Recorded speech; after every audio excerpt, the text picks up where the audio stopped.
Greetings, greetings. Greetings, brother. Glad to be here on the LanceScurv show today. I was talking to Lance earlier. I just want to greet him again and everybody out there in the chat room. This is a big day for me. And one of the reasons that it's a big day is because of the man you see right there in your screen. I'm blushing already, brother.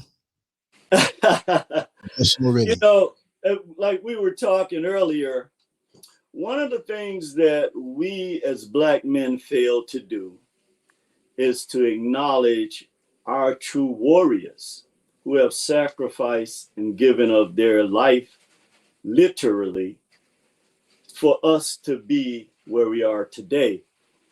And, you know, it's sometimes it pains me when I look on YouTube and other platforms when I see what they have reduced our brothers to. And we're fighting amongst each other. Other people pick our leaders. And like I told you earlier, you know, they are selected. They select our leaders. But we know, those of us that are in the struggle, and Frederick Douglass said that there is no power gained without struggle. So when you're a real Black man like LanceScurv, you know what struggle is. So what I'm going to do today, I know my brother, you know, is a humble servant, but I'm going to lay it out today because this is something that is earned, that this brother has deserved. As I was mentioning to him earlier, growing up in the mean streets of New York City, he got to experience a lot of things in life at an early age. He was able to escape a lot of the traps. And we just want to be, we just want to show our gratitude today to Brother Lance. So I'm going to, and this is something else I want to say too, is that his spirit, rather, you know, we forget a lot of our history, but his spirit reminds us of our great warriors in the past that brought us to where we are today. Denmark Vesey, Nat Turner, Sir Jonah Truth, Frederick Douglass, Medgar Evers. And, you know, it reminded me of a book I read, There is a River, and there is a genetic memory bank.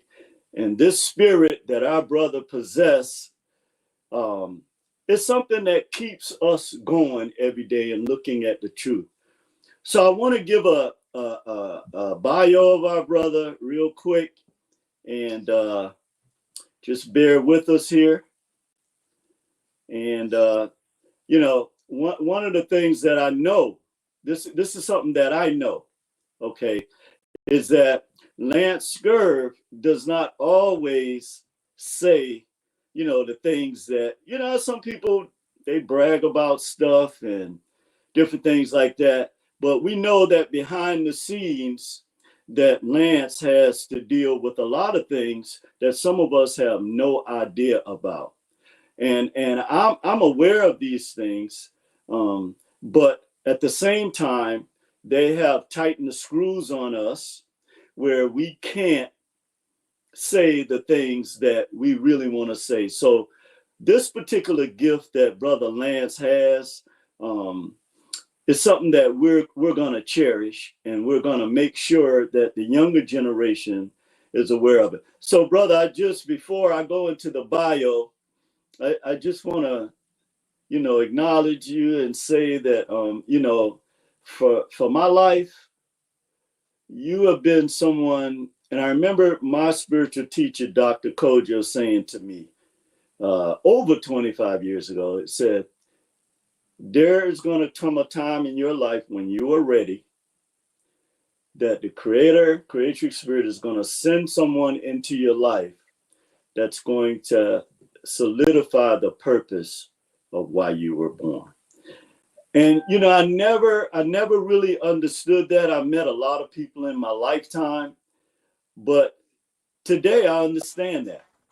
Now I know what he meant because when I look at you, brother, then I know why he said the things that he said to me. So I just want to introduce you real quick. Everybody knows you. For you to give a quick bio of yourself. I was going to do that, but I think it would be better for you to do it. You got 5 hours? No, I'm just playing.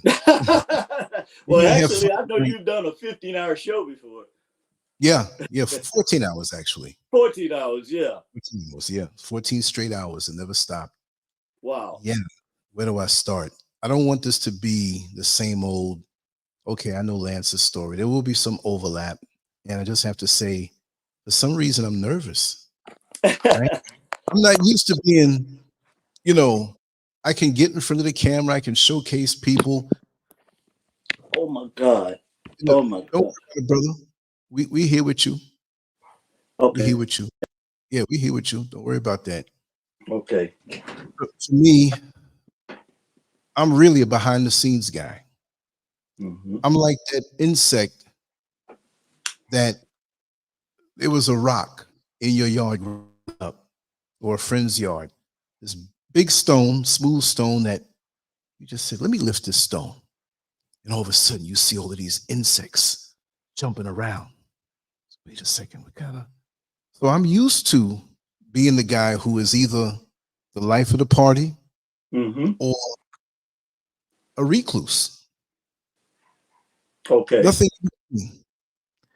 So for me, I'm just as comfortable being to myself, writing, drawing, editing, preparing, thinking, and I can jump in front if I need to of the camera. But I do love showcasing people and bringing out their stories.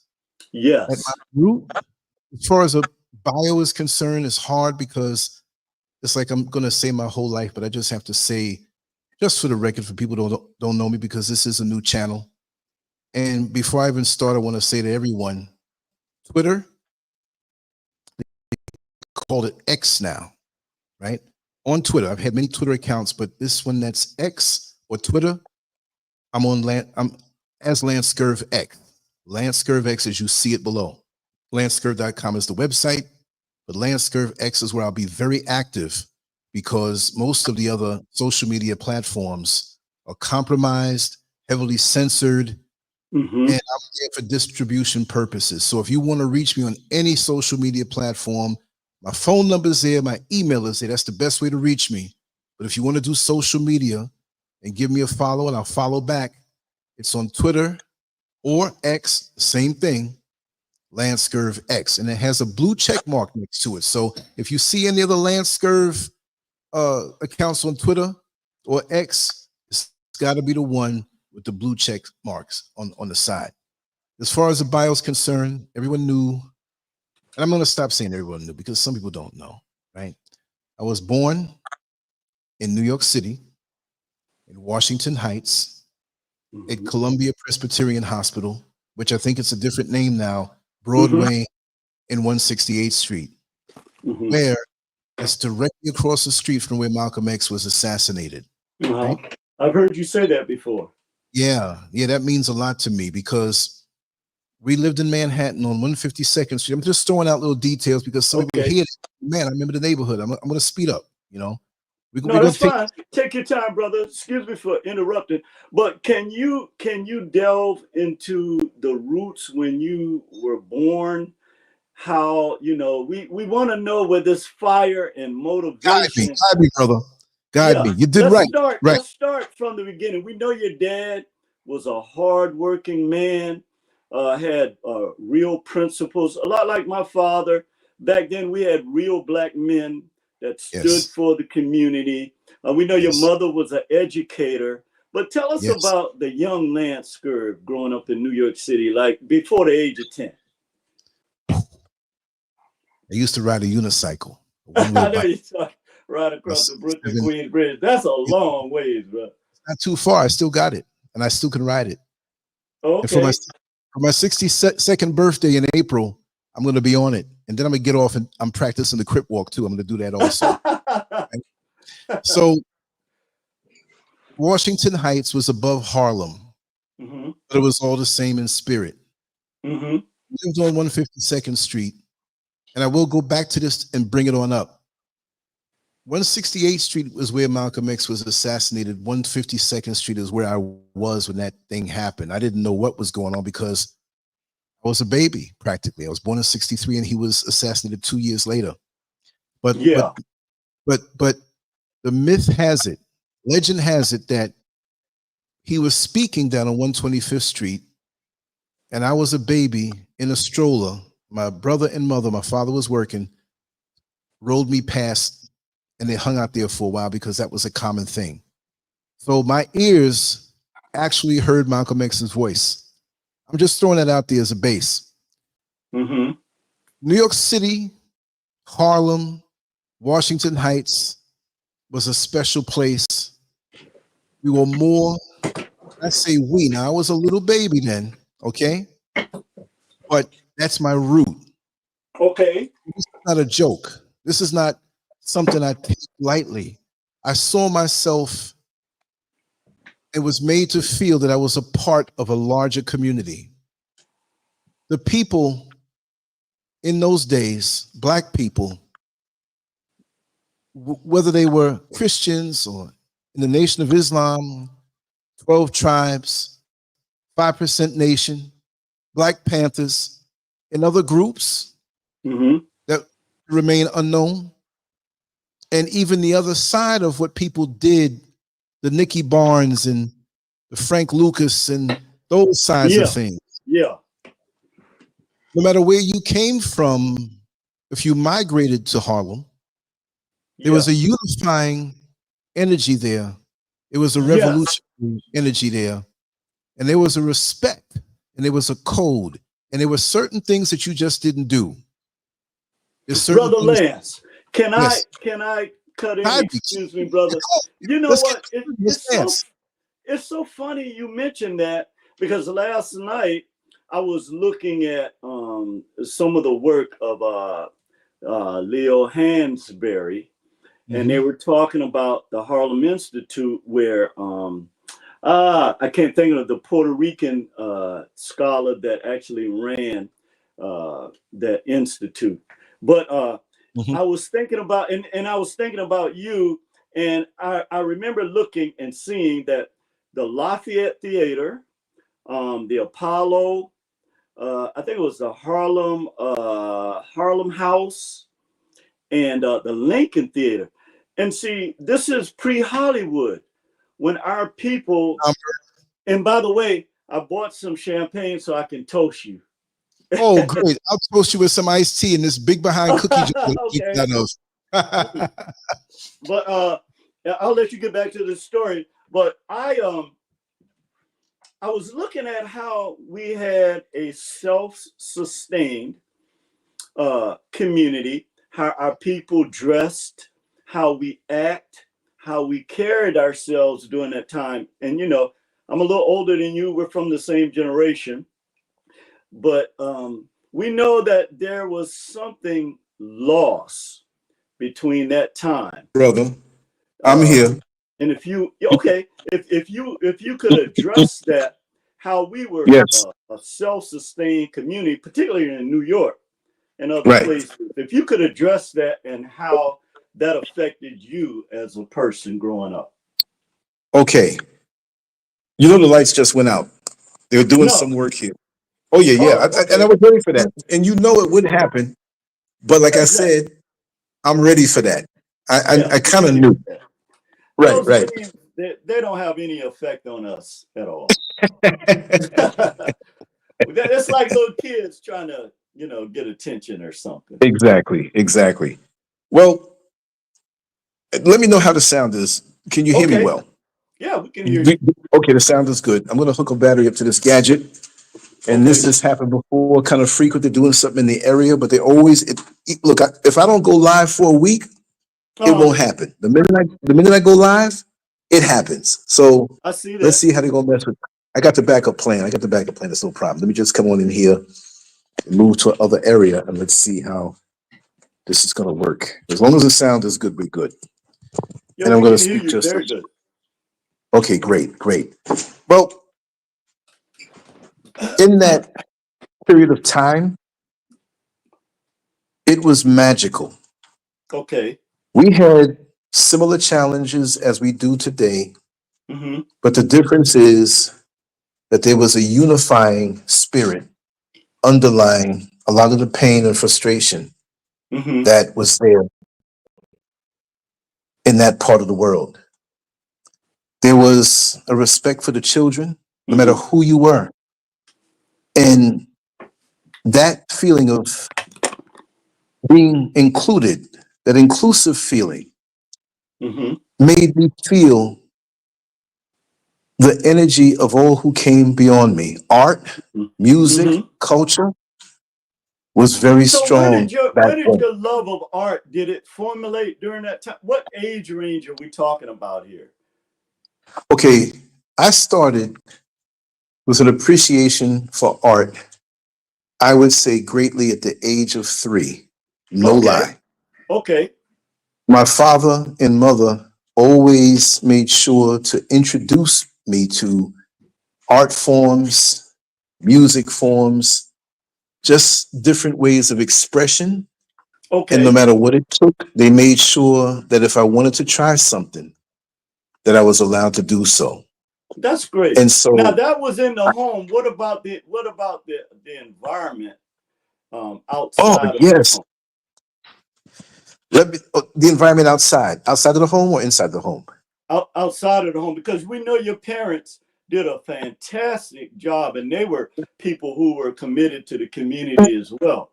But what Yes, were they the were. influences outside of your home during that period, your early age, that influenced you as well? Well, when we would go down to 125th Street in Harlem, and you Okay. had so many vendors out there Yeah. that sold clothing, but they also sold art. Yeah. Everywhere you went, there were galleries. Everywhere you went, there were people who were so much into their own expression because you got to Yes. remember that in the northern cities, there was a mass migration of Yes. Black people from the South. And Yes. so it was explosive because this was a place where, although racism, it existed, it was different than what was going on in the South. So Yeah, it was it different. felt a little Absolutely. more freedom. Yes. And now we didn't have that fear of death hanging over our heads. Yeah. And remember, I gained a lot from overhearing and being part of the conversations that my parents and their friends would have Yeah. in the extended community. You know, Now, during that time, mhm, Lance, yes. my oldest brother Andrew, who was the first Mhm. one to actually go, he had a print shop in Harlem up around 135th Street. And Really? I remember the first time I went there from the Was that South. near the precinct? Was that near the precinct? Yeah. Oh my God. We got an I, overlap in history. yes, that's why I know we're connected in so many Yes, ways. we are. Because, Yes, we huh? are. Yes, we are. And so I remember the first time I was about 10 years old that I went there, and it was like a culture shock completely. You see all these Black people dressed eloquently. Yes. I see them coming in my brother's shop doing different stuff, and I was so fascinated with that. And so that is Stimulating. when I first realized Harlem was our Mecca. Yes, it was. And for you to experience that, and I'm gonna shut up. I just want to throw that out there. Oh no, no, We no, no, no, no, we, no. I we want to want you. know. We want to know how that affected the young LanceScurv. I was very impressed and impressionable by the artwork that I saw on 125th Street and Okay. beyond. And remember, my Okay. mother took me, my mother and father, but I want to differentiate. My mother and father were together until, you know, they would transition. But Mm-hmm. since my father had his own business, he maintained the refinished floors in landmark properties in New York City, right? Now, this Okay. is crucial to your question. Now, on my father's side, now on my mother's side, she was a graduate of the Juilliard School of Music, and she was Wow. personal friends with many people who eventually went on to Hollywood Yeah, like and we're in William the Marshall, entertainment. Blackula. Yeah, Blackula. Yeah. He would call the house sometime and speak to her. Wow. Virginia Capers, different people, functions. I remember when Shirley Chisholm was running for president. I was at one of her Yeah, I was rallies and she just kissed talking me. about that. Yeah. I was introduced to much more than I could even absorb because that was normalcy for me. So Now, Lance, why I say, what was the yeah, political? Because see, one of the things, like a brother like you, man, we need to be picking your brain about everything. So I want to know, and excuse me for the interruption. I'm gonna no, no, no, shut no, no, up. no. I love this. I love this. Look, But look. If I was training for the heavyweight championship of the world, I want you to try to take my head off in training. that's So we right. we we, we also want to give everybody who's listening something a little different than the usual. That's And right. we people enjoy when they're overhearing a conversation as opposed to question answer question answer. That's right. You're ju- That's right. so you need to talk just as much as I do as it hits you because that keeps this alive. Yeah. So great point. But Shirley Chisholm, during that time, the black community had a different because we were segregated.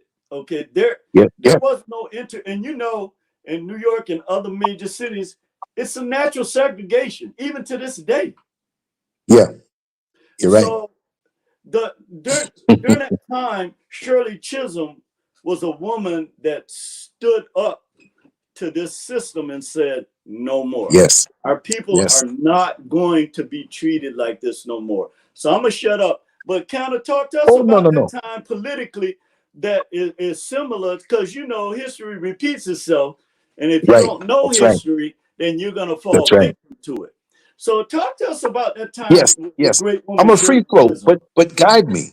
Stick your finger in there and guide me when you need to, brother. Okay, Now, remember, I was born in 63. I So in know, 68, when Martin Luther King Jr. was assassinated, I was 5 years old. I So know. what does a 5-year-old know? You see, when my mother would go to different rehearsals on the weekend, see, I had a choice because my parents were together in the home, but when my father was working, he was doing his thing, and my mother, when she would go to the rehearsals because she was in different musical groups, and they would sing at weddings, they would give concerts, they Okay. would do all the, and I knew cultured peoples, spoken Oh, word okay. artists, different types of singers and performers when they would have these concerts, and it would be people who played instruments, and I got to know these people. I was comfortable on stage. Not that I was on stage at 5 years old. What I'm saying is that Okay. by coming up under my mother, and they would go to these rehearsals, and they would perform, and they would rehearse and go the Cami Hall, Carnegie Hall, different Oh, churches. They Carnegie were Hall. known. Okay. Yeah, they were known in that circle. I could not Okay. even tell you the amount of people and the level of status, and I'm not saying worldly status like you have to be famous, but people who are really about the grind, Yeah. And you people said whose your names mother that knew Lerone Bennett Jr., right? One of our great yes, historians.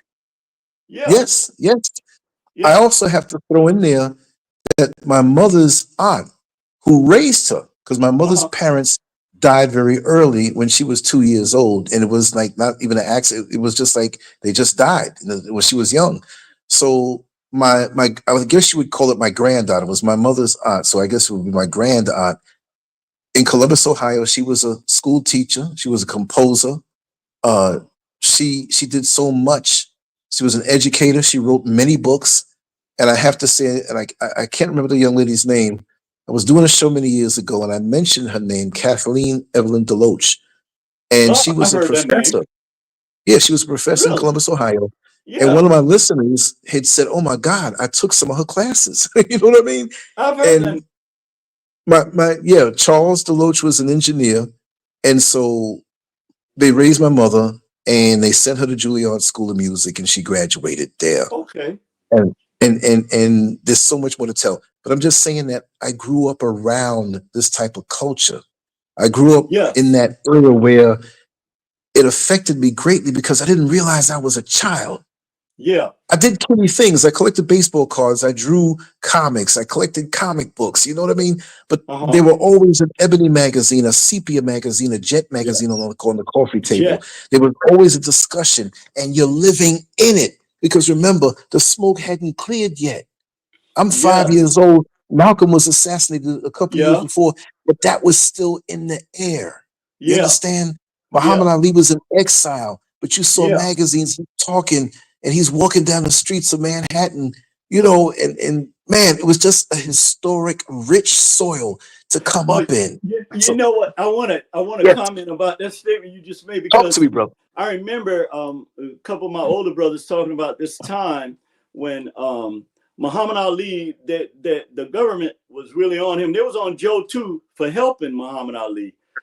And they And had to help so, him on the slide. Yeah, oh yeah. So Joe gave Muhammad Ali $75,000 at that time, and they tried to come against yeah, Joe, and he had to right, take him to New York to, because they right. was looking for him in Philly, because they know Muhammad Ali had came to Philly and for Joe Yes, to help him, and Joe helped him. yep, And I remember my older brother talking about how they were at that time, like people were following them. yes, yes. Yeah, And he and, had the and hand of the so money in a paper bag. You know that, right? yes, yes.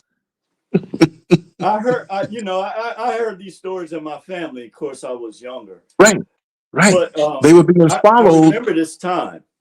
Yeah, they had to be discreet. They jumped in one of the cabs or something, and he handed them the money in a paper bag. Right. That's how Right. tight it was. That's symbolic of this country. They do not Yes. want us unified. We don't No, they have to do have not. the same religion. We don't have to have the same background. We don't have, but they don't want us unified and understanding that when you watch a basketball game, you see how the players work in unison. Some Hmm. guys who can't land a shot, well, he can get the ball and pass it to the guy that can. We have to Exactly. know our lane. And so this is why I Yes. know my lane. Like we Yes. spoke before, and I always say Black News, Tony Brown's Journal, you Yes. know, Like It Is, you know, Like it just all these is. different shows. Yeah, yeah. Gil Noble, back in the Yeah. 70s, late 60s, You'll I'm used know. to seeing these shows, Powerful. and it gave me a feeling because of what I heard in my household. I was Okay. raised in a rich household and raised in a rich community. And whenever they would talk, when my mother would have these rehearsals and we'd eat afterward, we'd go to different ones' houses. Everybody had a piano. And I'm sitting there playing with some little car or something. They couldn't say anything. They talked in a way where I can listen to everything. And I was listening. I didn't understand everything, but they were wiring me in a way and made me feel included. And they would always say, "You see that young man right there? That's the future right there." And that Mm. encouraged me. And that motivated me. The baton was being passed. It was already passed in my DNA already, but my psyche was being wired. So I'm going to tell you this for real. It is not about being souped up. I saw myself as a champion. I saw myself as a fighter. I saw myself as a young man who was on point and being trained and on guard to look over my elders when I got stronger. And that's the root of my spirit. So I Hmm. don't care who don't like it, but I see myself still as that champion, and that's what keeps me young. A lot of my friends, they're old and getting shots in their penis and taking hormones and doing all this stuff. I'm gonna tell it raw. I'm gonna keep it decent, but I'm gonna I'm keep not it one raw. of. And they're more concerned about that than they are Yeah. concerned about the people and us being unified. And so I'm very passionate about this. It could have manifested. I could have been a militant violin player. You know what I mean? A violinist. It didn't Yeah. matter. I could have been a dude who just painted. I could have been a carpenter. But whatever I manifested in, this spirit would be in me. And I saw nothing but people who had the same unifying spirit, even down to the drunks and the winos and the people who shot heroin in their arm. When it came time for them to salute and stand upright, whether it was to go to a funeral with some funny clothes that they got from the five and dime store or the Salvation Army, they came there and they always showed their respect. There wasn't a grandmother who couldn't come out to the corner store 2 o'clock in the morning if she wanted to and not feel safe because the community looked out for her. And So we I have had a real question men. for you about that. When do you believe that what you just described changed? Because that was the height of us as a nation of people within a nation, building our communities and thriving. But what began to happen during that period? You know what I'll I'm saying? say, When we begin yeah, to, yeah, Yeah, we know that it was a gradual change. Okay, we Yeah. know that. And see, for Mm-hmm. those of us who were locked in and tapped into the Black community back then, we were the last to really feel it. You Mm-hmm. see what I mean? We were the Mm-hmm. last to really know. It's just like when you're a child, and if your parents or those in your household were doing real things were tight, you always ate, so you didn't know. You understand? Right. So I say, if I had to pick a year where I saw the attack coming, we didn't feel it right away. Mm-hmm. But when the heat's turned off in your house, when it's a blizzard and sub-zero temperatures outside, for the first hour, you don't feel cold because there's still heat in the house. But I Mm-hmm. say the heat was turned off in 1978. Okay. Well, why do I pick 19? Now, see, I'm tapped into the Black community to the 80s, the 90s, so I didn't feel it. But if looking back, I'll say that Yeah. because that's when we first had the village people come out. And that was Mm. the first obvious sign. Obvious. They tried the drugs. The drugs were still going on. They Mm-hmm. tried the blaxploitation movies to reinforce Oh certain yeah. stereotypes for Yeah. us. Although we took it as entertainment, that was to reinforce something else slowly but surely. Super You plot. see what I And you mean? know what? On what you're saying, Brother Lance is so true because they have,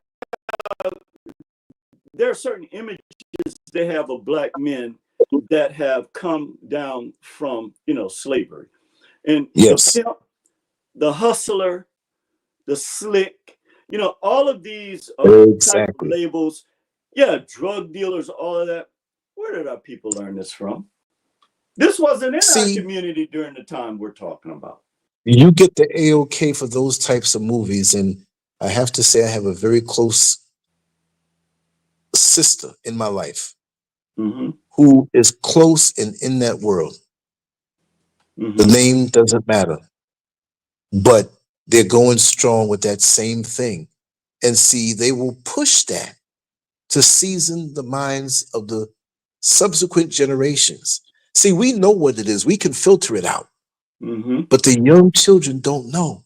And No, so they they're don't. under attack and have always been under attack. And they've tried so many Yeah. different ways. They see how strong we are, but they see how we revere our entertainers. But Malcolm X said, look, our entertainers are not our leaders. That's But right. we seem to take it that way.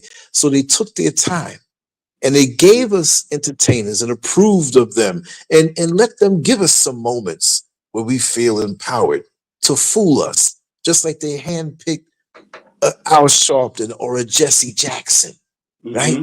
They handpicked them. They were Yeah. compromised. And Yeah, of see, course. they were there to speak truth to power so we can rah, rah, rah and say, yeah, man, make us feel good in our poverty, make us feel good with the low paying jobs, make us feel good when we have a son or a daughter who's on drugs. For a second, we have some leader who's going to look out for us. And see, Mm. we got away from doing for self and we started looking to other people to lead us. But I remember a community where, yes, we had people who were our spokespersons who may have been Me able to too. articulate things a certain way, but on the ground, boots on the ground, everybody was a damn leader. Everybody. You know something Everybody. something to piggyback on that point you just made. Do you so when I look back at our history, I look at it. So the black people during that Montgomery boycott, and you've heard me Yeah. say this before, Lance. Martin Luther King is a great man. But those Yes. people didn't give a damn about Martin Luther King could have preached till the cows come home. But when the black folks stopped riding that bus and those taxis, and they were willing, some of those women walked 3 miles a day. Okay. Yeah. They were under Exactly. threat of death, their jobs, their homes. This is why, like, Medgar Evers has always been one of my heroes. And you have his Yes. same spirit because there is a certain level of sacrifice when you determine that you're going to make a real difference with the progress of black people, not just this puff and smoke, that you're going Right. to have to come up against, like you did, like when they destroyed your channel. But what they Yes. don't what they don't realize, and I think I heard you say this one time, that they didn't know that AI was actually going to turn back the play on Exactly. them. And Exactly. every time they come against one of our chosen that they didn't select, but they've been monitoring you and stopping you and trying to destroy you, but they can't Oh destroy man. your spirit. But Exactly. so when we get to the teenage LanceScurv, where did this fire come from? We know, and first of all, before we say that, first of all, Yes. we know that, and this is what I wanted to say about your bio, is that you have influenced generations of Black people. Okay, your work, your passion, the time that you have spent doing this in the 25 years, back during the time before even the type of social media we know today. You Yes. were committed to bringing truth forward about our people against all odds. And when you are employed in this system, just like they did our ancestors, they use, if you're on a job and you're just like today, I know, I mean, not today, but in any time that Right. the people I'm associated with, they're going to see these videos. I can't worry about that because no other people have been scrutinized like our people. We're the real patriots. We have fought in every war. Black men have fought in every war this country has ever fought Yes. in. Not people, immigrants, not Arabs, not Indians, not Latinos, not nobody. Black people have fought in every single war that America has fought. That's right. And so, with you having the type of experience, before we get into that, we want to hear about the Yes. teenage LanceScurv. I know at that time you were moving towards Jamaica, Queens. Yes. Richmond Hill, Okay. South Richmond Hill, but Oh, 2 blocks okay. over the Jamaica Queens borderline, which was the Van Wyck Expressway. And why I Okay. never say South Richmond Hill is because the south part of South Richmond Hill was created a name because Black folks were moving there. Okay. Richmond Hill, Okay. uh, uh, Jamaica, South Ozone Park. They never say Ozone, but South this and South that. And I Yeah. got into an argument one time with a woman over a magazine subscription. And she was telling me, "Oh, you're in South Richmond Hill." I said, "No, it's Richmond Hill." "No, no, no, no, it says here." And we argued. And that's just the way I was. I gave people a hard time, and especially when, you know, they didn't like the way I looked, so to say. Okay. But in that time, I had lots of friends around me. I spent a lot of time either to myself in my room, drawing, Okay. writing, doing my homework. And when I came out to play, I was always the life of the party. So I had Okay. two identities where I was equally at ease either way. So this Okay. is why in life, in the future, when anybody chose to try to isolate me or marginalize me, I'm laughing because I'm having a good time either way. Mm-hmm. Plus, I have the ability to make my own party, to bring that energy. So the young Lance at 11 and 12 years old, I remember I had a close family growing up that I used to hang out with, the Robinsons, right? And maybe one of them might be listening to it right now. And they were heavy into the church, Mm-hmm. which my mother, she wasn't what you'd call the stereotypical Christian, so to say. She was in the Okay. Bible, she was a very spiritual woman, but the bottom line is that she taught me more universal principles on spirituality than just staunch Christianity. Mm-hmm. But I respected it, but I knew beyond it. And so I couldn't have been boxed in. So I hung out with this family all the time and we had some really good times. But after a while, me knowing what I knew and them being heavy into the church because the mother and the father were straight from the South and they Mm-hmm. migrated to the Mm-hmm. North. So they brought the Southern ways and Southern tradition. Yes. And so this is important in the Black community to understand that we are multicultural even within our race. That's There right. are people from the Caribbean, there are people from the motherland, there are people from the South. We're multicultural even within the Yes, we are. country So your because, intuitive nature came from your mom, right? both my mother and my father, but my Okay. mother was more that. My father was the man who taught me life, who Right. took me and showed me things. So this is the Lance I want to tell you about. I can't skip over this part. Okay. While I'm being shown culture, now my father was cultured, right? But that was my mother. See, George Foreman and Muhammad Ali are both boxers, they're both fighters, but Foreman had the heavier punch. Ali had Yeah. more skill. See, so my Yeah. mother showed me more culture, took me around, and just how I got to meet and go to these different events and affairs. But my father, at the same time, having some very affluent clients, showed me the Okay. wealth and the people Okay. who sometimes didn't look like us, but I saw real money. Yes. See, and got to know the people who were there. So I had a heck of a education and exposure before the age of 10.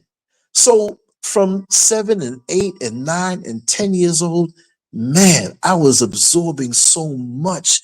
And I can't say that, well, it wasn't until I was in my 20s with it. No, I was exposed to more than I can verbalize, but it was inside of me, right? So my father, if I went with him on a Saturday and not with my mother to a rehearsal or to a concert, he might, and I say Saturday because with school, but that was summer vacation. It was whenever I wanted to go, which was most of the time. So this was a constant. So it must be noted that we moved in September of '68 from Manhattan into Queens, which Okay. is a whole Oh, different okay. environment at that time, In right? 68. But yes, yeah, '68. So September of '68, that's when we moved into the house from the apartment. And where we lived in the apartment was 454 West 152nd Street, apartment 54, down the block from the original dance theater of Harlem. So that's another footnote Oh, right there, okay. right? So I never lost touch with Harlem and Washington Heights because my father's shop was right there on 152nd Street and Broadway, right?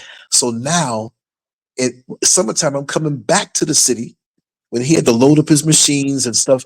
That was his base. His shop was there. So I still maintained friendships with the youngsters there and in Okay. Queens. And I knew the flavor of both places from So young. can I So interject something here, Brother sure, Lance? sure, sure. So what you just explained helps us to understand why you have such a disciplined life when it comes to business, which a lot of brothers don't have.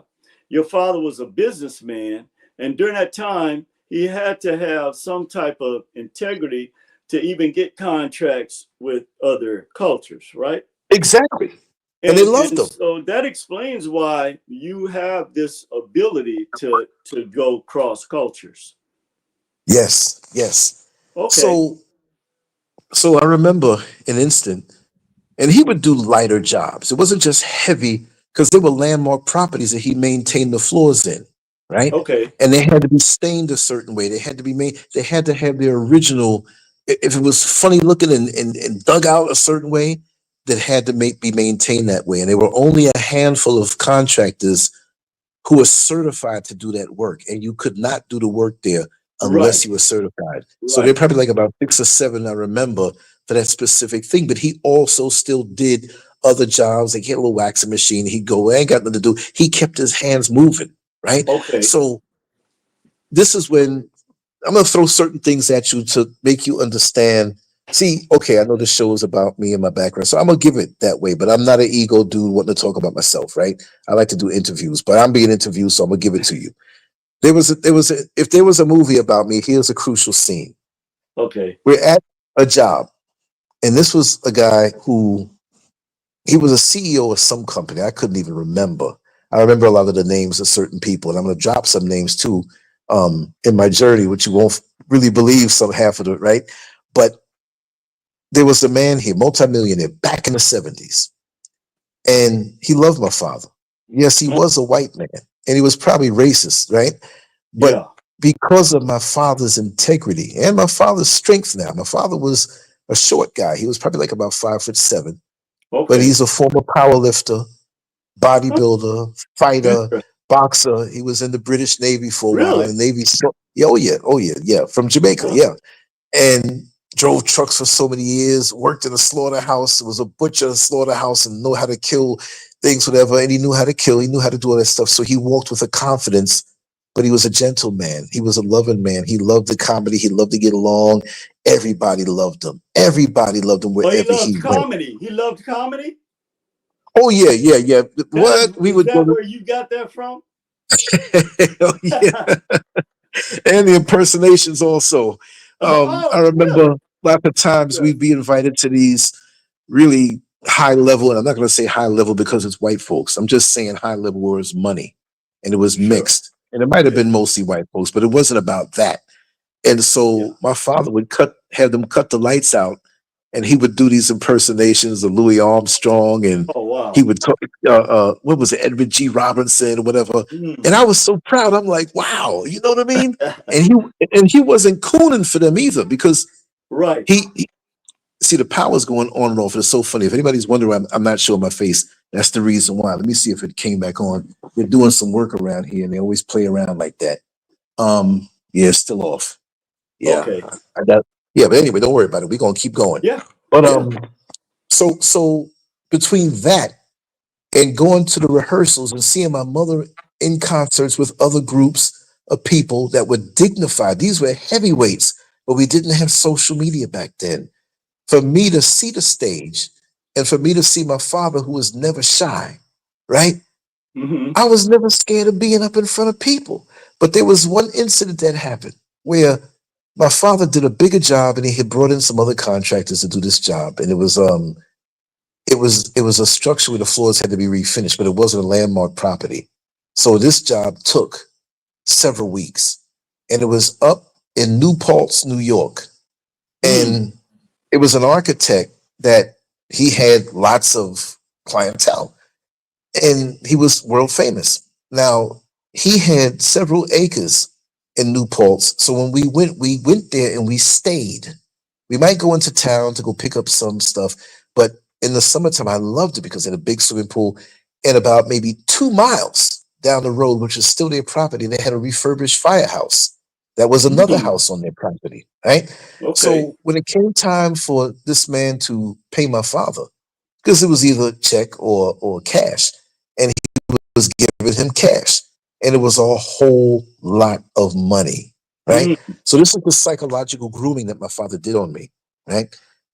This white man is there. He's talking pleasant with my father. And see, you know, because my father wasn't some little coon, and he was a straight up man and confident, Mm-hmm. these other, and I'm gonna say it, not because they're white, but these white men who were powerful in the world, even though my father wasn't as wealthy money wise as they were, they saw something in him that's like, listen, this is a Right. man that I got to respect. Right. And so they also loved the fact that they saw that I had manners, but I carried myself strong. And they would always say, man, I love the way you're raising your son. And so this white man had all this money Mm. under the table. He was making sure that it was right. He counted it up, put it on the table. My father counted it up and put it on the table, Mm-hmm. right? So he whispered something. I went to the bathroom. He whispered something into this white man's ear. And I came back and they said, okay, it's supposed to be X amount of money. Count it up. Count it up. I counted it up, and it might have been $400 or $500 short. Mm. And so I sheepishly at this time, I might have been 8 years old, 7, 8 years old, looked at my father. And my father said, no, don't look at me. You look at him and you Mm. tell him how much money is short, and you give it back to him to make it right. Mm. He said, go ahead. And the white man was part of this. And I Oh. said, listen, sir, this money is short. And I echoed everything my father said, not as strong as I would say it now, but I said it. And that white man understood. He wasn't trying to jip my father. They purposely did this to give me a lesson in manhood. Wow. Wow. So he made it right. I counted it. I thanked him and I handed it to my father. See, that's what my father did for me. This is why fathers are important. Yes. You see what I I mean? agree. So, so there were all kind of lessons in that. And it wasn't about the decadence, but he also took me around. And I've said this before. He took me to the numbered spots where he was known, He didn't play numbers, but everybody from the underworld all the way out to the most legit, they knew him, right? And in this little bubble of a world, which expanded because of his business. So I was afforded that in a way that wasn't so sensationalized where, oh, he's the son of this rich person or this big preacher. No. But I pretty much probably got more in my system absorbed because, you know, when you eat food, it's not what you eat, it's what you absorb. Exactly. So I absorbed so many life lessons through being there and observing and seeing how it works. He took me to the whorehouses. He took me to the number spots. He took me to where they were shooting up drugs in an abandoned building in the cold, freezing winter when they heating themselves up with fire in a drum, but they knew we were coming because he tipped them off. So it wasn't like he just brought me there. He brought me to the whorehouse. He told me what they were doing. And the ladies in there were friendly with me. Oh, he's so handsome, whatever. But you know what? Let me tell you about some women. You take your time and you find somebody who's right for you. And they gave me love. The heroin addicts gave me love. The dope boys gave me love. We didn't call them dope boys back in the day. Right. The Nation of Islam brothers, when Muhammad Speaks newspaper, there was no final call. It was Muhammad Speaks. Yeah, I remember that. And they would stop and talk to my father. I used to be out there at 6, 7, 8 years old, right there on Broadway, shadow boxing with my shirt off. Ain't have a nary worth of muscle. But you couldn't tell me I wasn't strong. I'm walking down the street with my father who had these big arms with these tattoos on it. My father walked into a store one day. I'm gonna give my mother my props now. I'm gonna just talk about this. We were finishing, and I say we were finishing up a job like I was the one doing it, but he always gave me something to do. And he gave me money to pay me to give me that knowledge that you have to earn. You have to earn. So one day we stopped by this shop. This little store was on 143rd Street and I think it was Amsterdam Avenue. And it was about maybe 9 o'clock at night, a little before 9, and they were closing up early. I think they had a funeral to go to. Somebody in their family had died, but he wanted to pay the respects and spend some money there. And so I saw this with my own eyes. He always had vans because he had to move the equipment around. And sometimes he'd have a little station wagon or something else, another car, but we always had a van. That's why I love vans. So I'm sitting out in the passenger seat, playing the music on the radio. This is why I have such a love for music. And I'm gonna get back on the story, but there's a soundtrack in my mind of a vast amount of music. We didn't have YouTube back then, but I had my father's van and my music at the house and music that was playing. So this is sinking into my subconscious mind. And so this is why I have a tremendous sense of recall with those times. So I'm sitting in the passenger seat. It was safe. Nobody's going to snatch me. So I'm watching my father in the store. He's talking. He had a few things. He wasn't going to keep me waiting too long. But these two dudes walked in there with ski mask on. And so one of them had a gun that we couldn't see because it happened so quick. And they walked up to the counter and they pointed the gun at the guy. And I couldn't hear anything. And I was scared until I saw my father knock this guy the F out. Damn. And the other guy went running. And he couldn't get through the door fast enough. And he fell down to the ground and scraped himself up. He got away. And then my father went back inside the store and beat that man silly. And we left. Wow. Wow. We didn't run. He didn't run. He hung around for the cops. Okay. But the guy was out. My father was terribly strong, even at that age, because you got to remember, he was born in 1916. Wow. And I was born in 1963. So he did what he had to do with my mother in 1962. Wow. So he was in his mid-40s when they procreated. Okay. It was like he was 20 years old. That's like so by the time I was with me. Right, by the time I was 20, he was already 66 or whatever it was. Yeah. You see what I mean? Yeah. But this is what I observed. how strong he was, the willpower to get up and not be guaranteed an income. He had to get up there and get it. Now he had his regular, he did his bookings, he did all of his stuff. But what I'm saying is that he was a one-man show and he Okay. brought it all home Yeah. and took care of everybody. Yeah. Right? So that being said, when he took me to the guy shooting the drugs, he didn't do this all the time. It was just like, a couple of times he did different various things. Say, oh, come over here, let's do it. I said, where are we going, Daddy? He said, we're going to talk. I want you to meet these guys. And they say, hey, the Spanish guys, the Puerto Rican dudes or the Dominican dudes, they called him Bruno. Right. Because of this old wrestler named Bruno, because he had big arms. My father was very muscular. Toward the end, before he passed away, he lost a lot of weight and everything. But, hey, Bruno, what's going on? Hey, you got your son with you, bro. Hey, what's going on, man? Hey, I want you to talk to him about what goes on, what you're doing. Hey, bro, I want to tell you, man, don't you ever shoot drugs, right?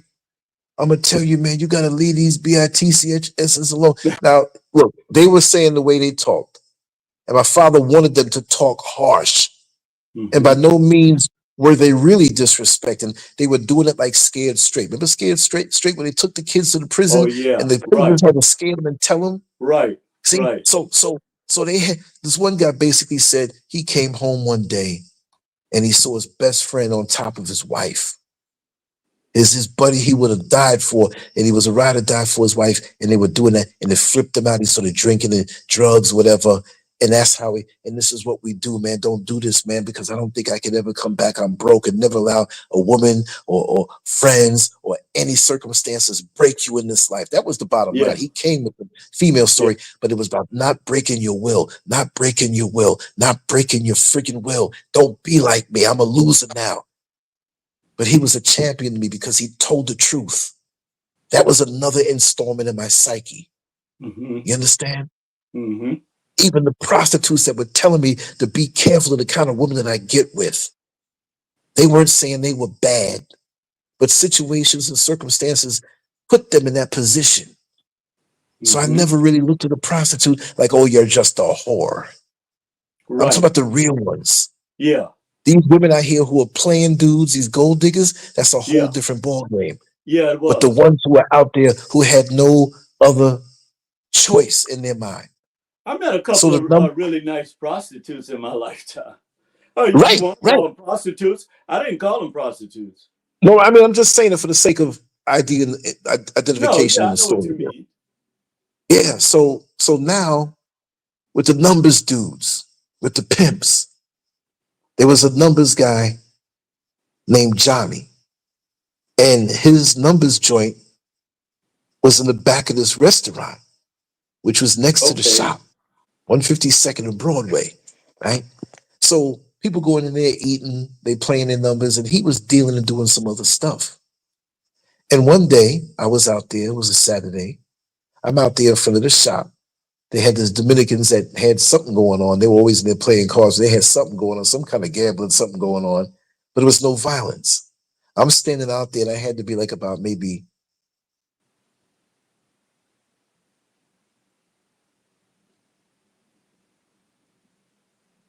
six. The next, hold on one second. There's something that popped up on my gadget here.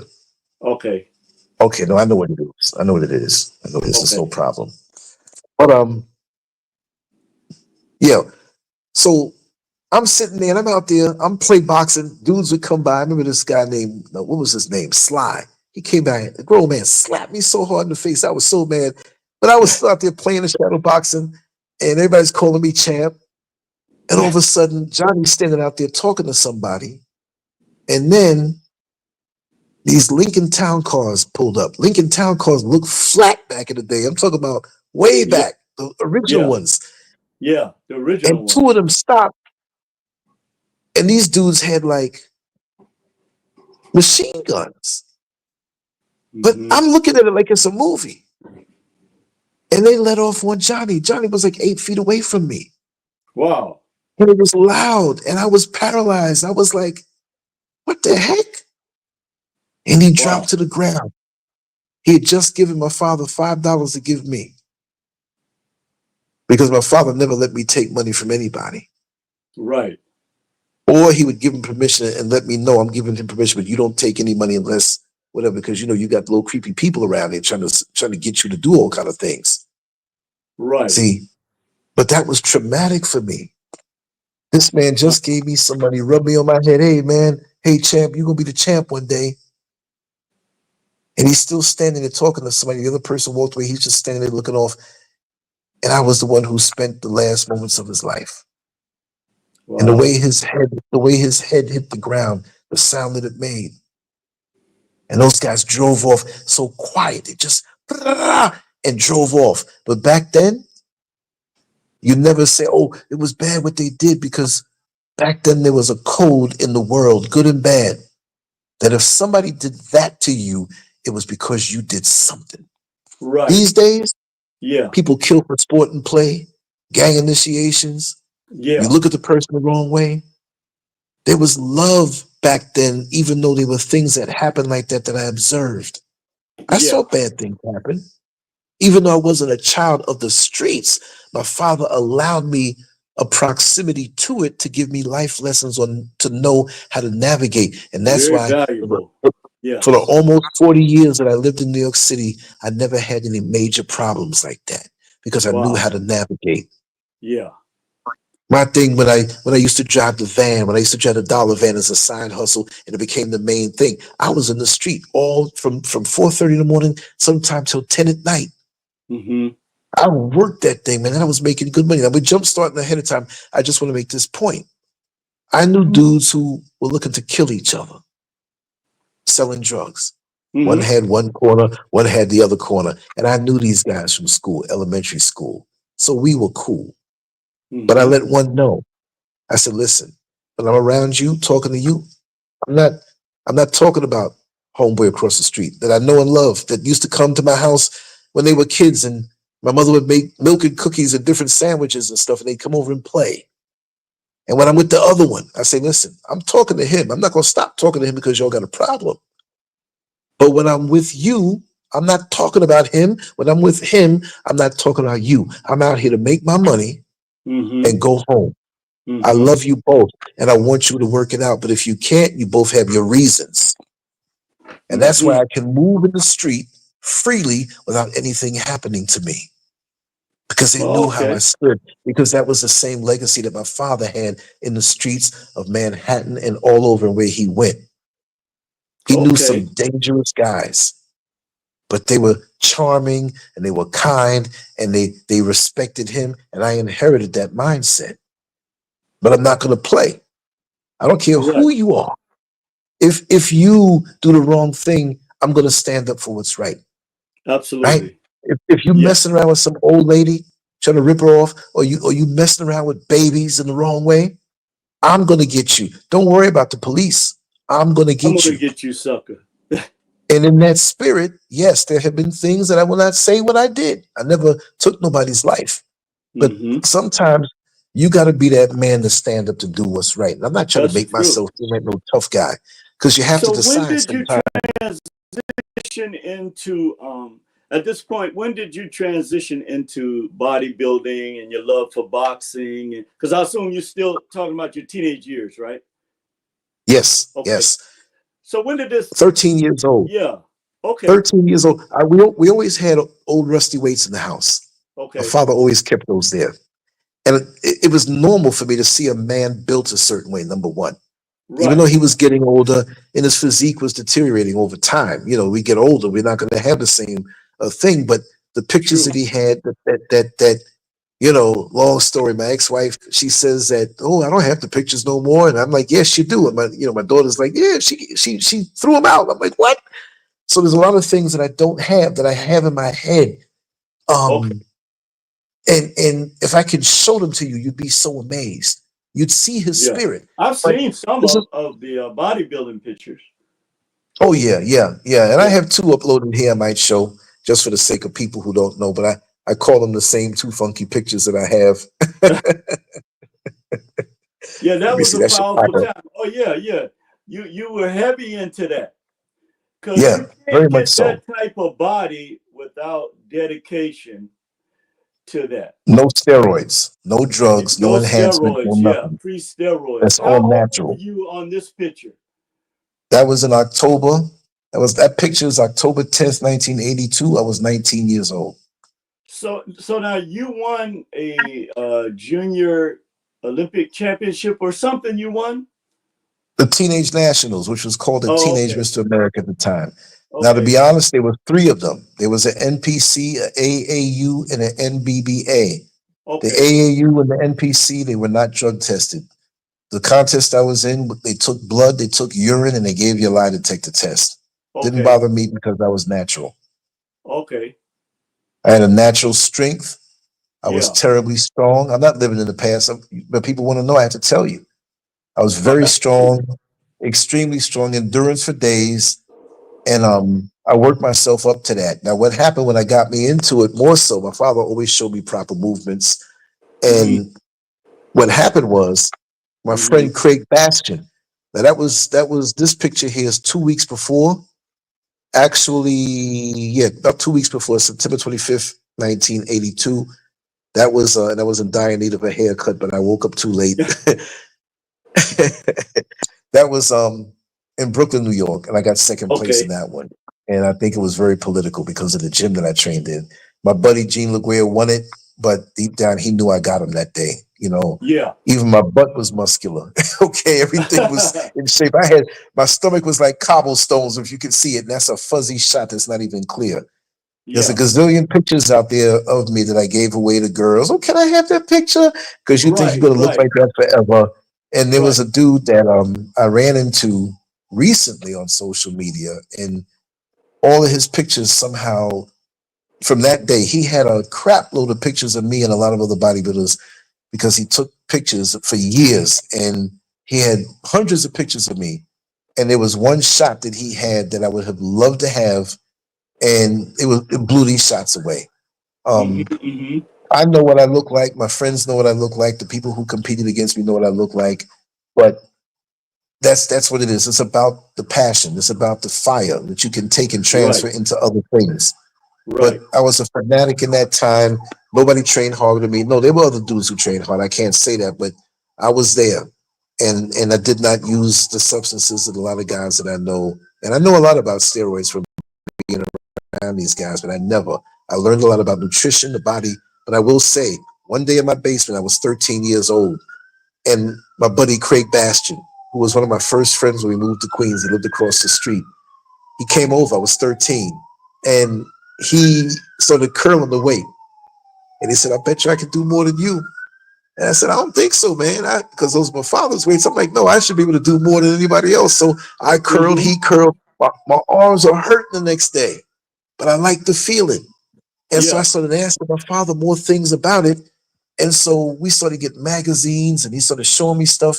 But I got into the scientific end of it.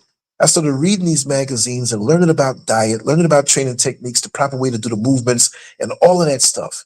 And I said, I'm going to build a body, whatever. And so a lot of people laughed at me, like, "You ain't never going to do that, man. You can't look like them guys." My father never said that. He supported me. My mother The supported haters. me. They made sure I had the right foods and different things, and I made sure to put the work in. So I put the work Yeah. in. I was a fanatic. Yeah. It got me went to the neighborhood gym. I got a chance to meet some of the world's best bodybuilders. And so I have to tell this part. There's a whole lot to me that people don't know. In 1978, at the age of 15, I got to meet Robbie Robinson. I got to meet Bill Grant. I got Oh, to meet Mike Mensa. I got to meet Pete Grimkowski. These are names people don't even know. Some of them, right? From back in wow. that day. Because 3 blocks over, there was a Puerto Rican gentleman named Junior who had a gym in his basement. He worked at the phone company with a man named Wayne D'Amelia, who was the promoter of the Night of the Champions. Now, the job that Wayne D'Amelia worked at was one of those jobs you don't have to show up. Wayne D'Amelia was a multimillionaire, but he had a friend who gave him this job working in this building to take care of the phone lines, and he only showed up once a month, right? And everybody knew that. So Wayne got Junior to go to the airport to pick these guys up when they were coming into New York City for the competition, the world's best. So they would stop by the house to his gym and meet the little guys training like me in that gym.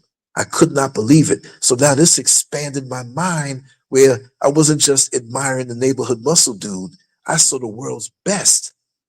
So that Mm-hmm. made me, by the time when I was 16 years old, January 1980, I went into my first competition. I was so Okay. fired up because I believed that I can look like these guys naturally. I didn't know that they were taking drugs, but it was good though because I believed that I can do it. And so Yeah. this is why even me now at the age of 61, I'm not going to try to look like that no more, but I Right. can look Right. like that again to a point, my own personal best. And when this house is finished, I will be working out again and I'm not slowing down. So I'm not some old man chasing youth. I'm I'm not my best right now. My goal, I will say this, is that I want to be the best that I can be physically, mentally, and spiritually, and combine them all together to take me higher Yeah. before I transition. So transition will be smoother for me because I'll be Yeah. wise and living in balance on so many fronts. You see what I Yes. mean? Well, brother, So, this is a great. This is a great period in your life, but a lot of young men don't get to experience what the dedication and discipline it takes in order to achieve something at this level.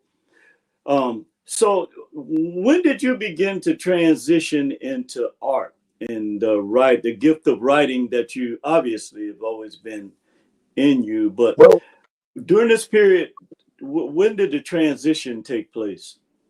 okay, remember, this picture was 1982. Okay, I went to the High School of Art and Design, and I was accepted into music and art, which they okay, made that series Fame, right? But yeah, and I was also accepted into art and design. So I okay, figured, well, art design has got to be better because they're focusing on art. I didn't want to go to any place that was focusing on music too, which you didn't have to. You could do either one. Now, mm-hmm, at this point, remember, from 9 and 10 years old, I already had extensive guitar lessons, piano lessons, lessons where you go. My mother would take me on a Saturday and go way up to Sunnyside, Queens, and pay for an hour and a half for me to learn how to play the piano. We had a Brewster piano inside okay, the home growing up, and it was in fabulous shape. And I did play the piano quite well. And I oh, just kind of fell out of that. I played the guitar quite well, and I fell okay, out of that. The only thing that I didn't do that I wanted to do that I just didn't get a chance to do because there were so many things that I was doing was get into drama, get into acting. That's the one mm-hmm, thing that I always wanted to do. And they never said, oh, and I never voiced that. So it wasn't like, oh, no, because if I said it, they would have made sure, especially with my mother's connections, that I would have got a taste of it somehow. But in okay, the school plays, I love playing whatever role. They're like, man, you into this thing? I'm like, yeah, I can do anything I want to do.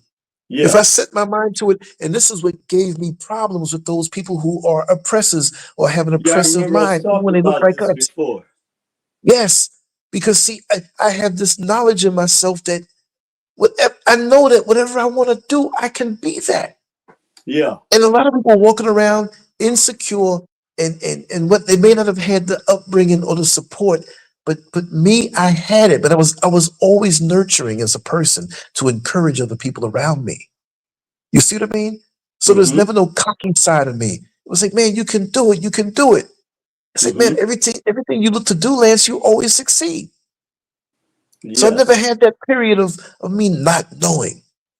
So okay, that was the bodybuilder. But before that now, I'm in this school. I'm gonna say another crucial thing that affected me. And I was 15 years old, and it was 1978 in art and design high school.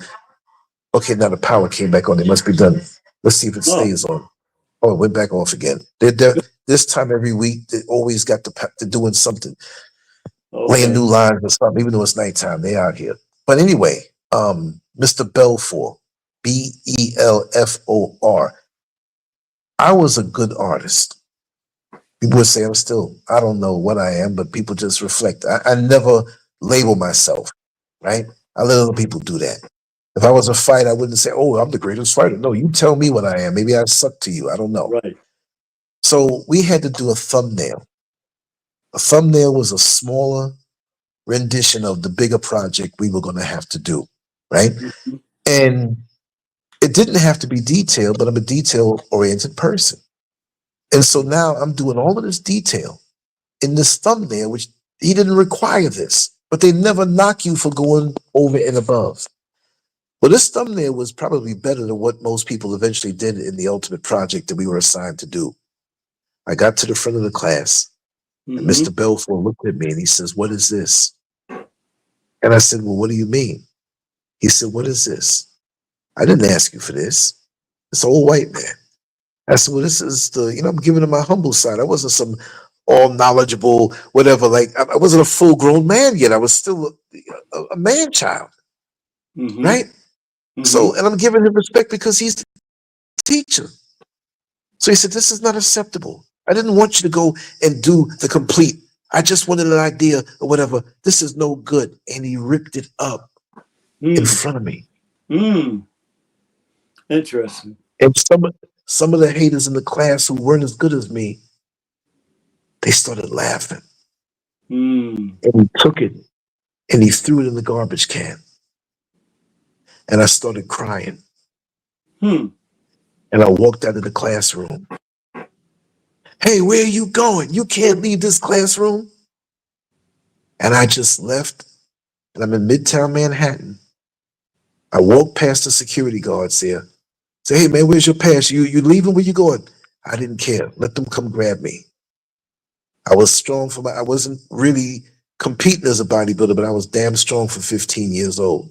And I'm not a violent person, but I wanted to get out of there. And I walked from 57 and 2nd Avenue all the way down to Greenwich Village and Washington Square Park, and that's 4th Street. Wow. So you count the blocks. And I sat there, and I was staring off into space, and I was so upset. I went back to school, but I lost it for being in those places. As an artist, how are you going to tell me how to express myself? If I want to put more detail in this bad boy, why are you telling me? You got a thing for me, and I realized that. Not no homo thing, he just didn't like me. Because see, the way I was starting to develop, and a lot of these people who don't look like you, man, and you coming up young and you smart and you talented and you're articulate, you're a threat. That's why as I got older, I would tell those types, "You tell me how you want to fight me. You can't whip me physically, you can't whip me mentally, and you can't whip me spiritually. I'll let you pick how you take your butt whipping from me." And they never liked would you say that this was the period where you began to see that there were systemic issues involving confident young Black males? Say that last part again, because it blacked out for a second. Oh, so is this the time when you begin to see that there were systemic issues against young Black males? Okay. See, this is the thing.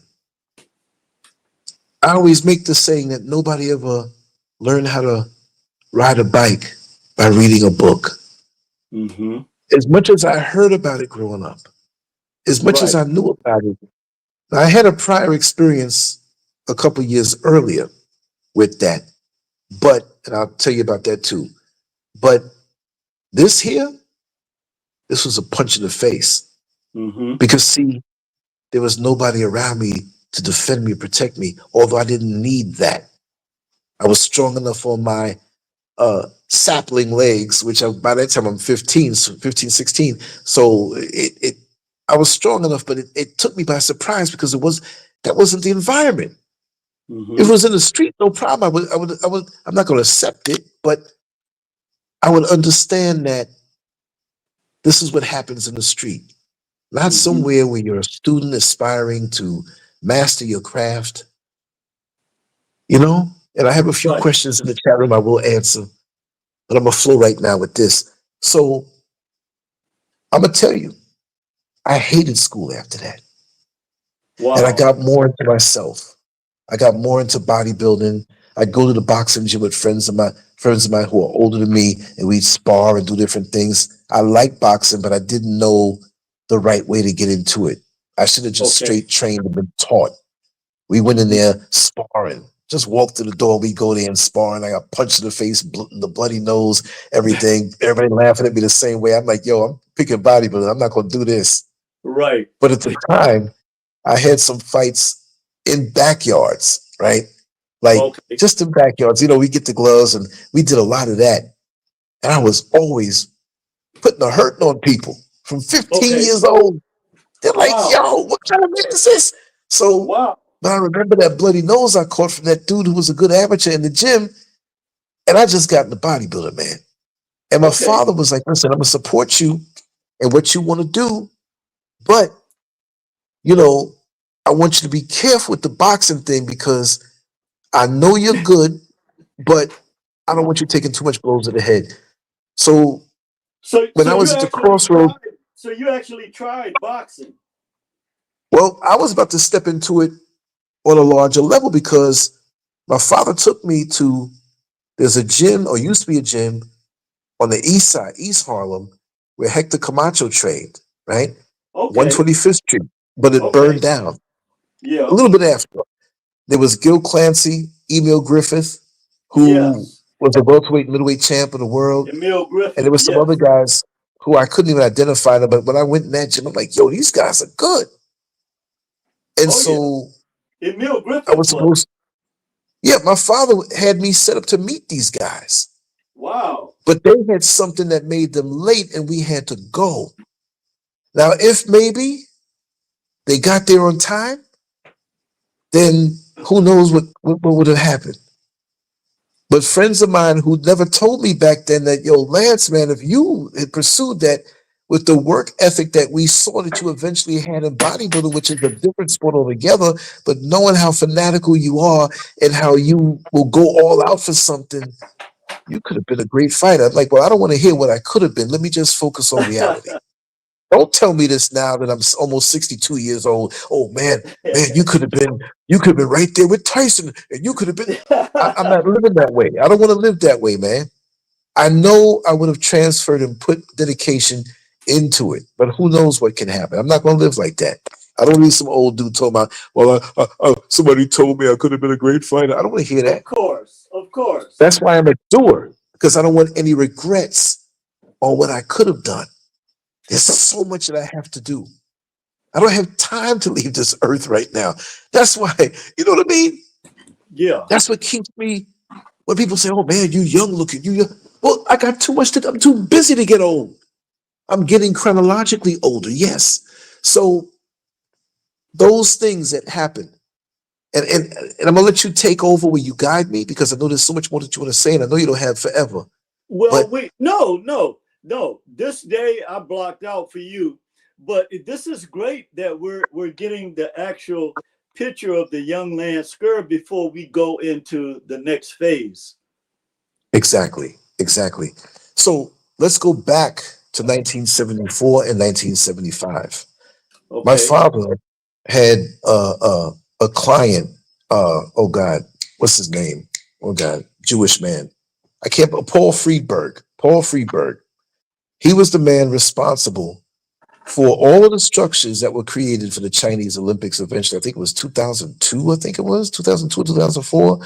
He did all the structures. Right. You can Wow. Google the name Paul Friedberg. We knew him not just as a professional situation, but he lived in a landmark property. My father did all the work in all his properties, which mostly were landmarks. Oh. And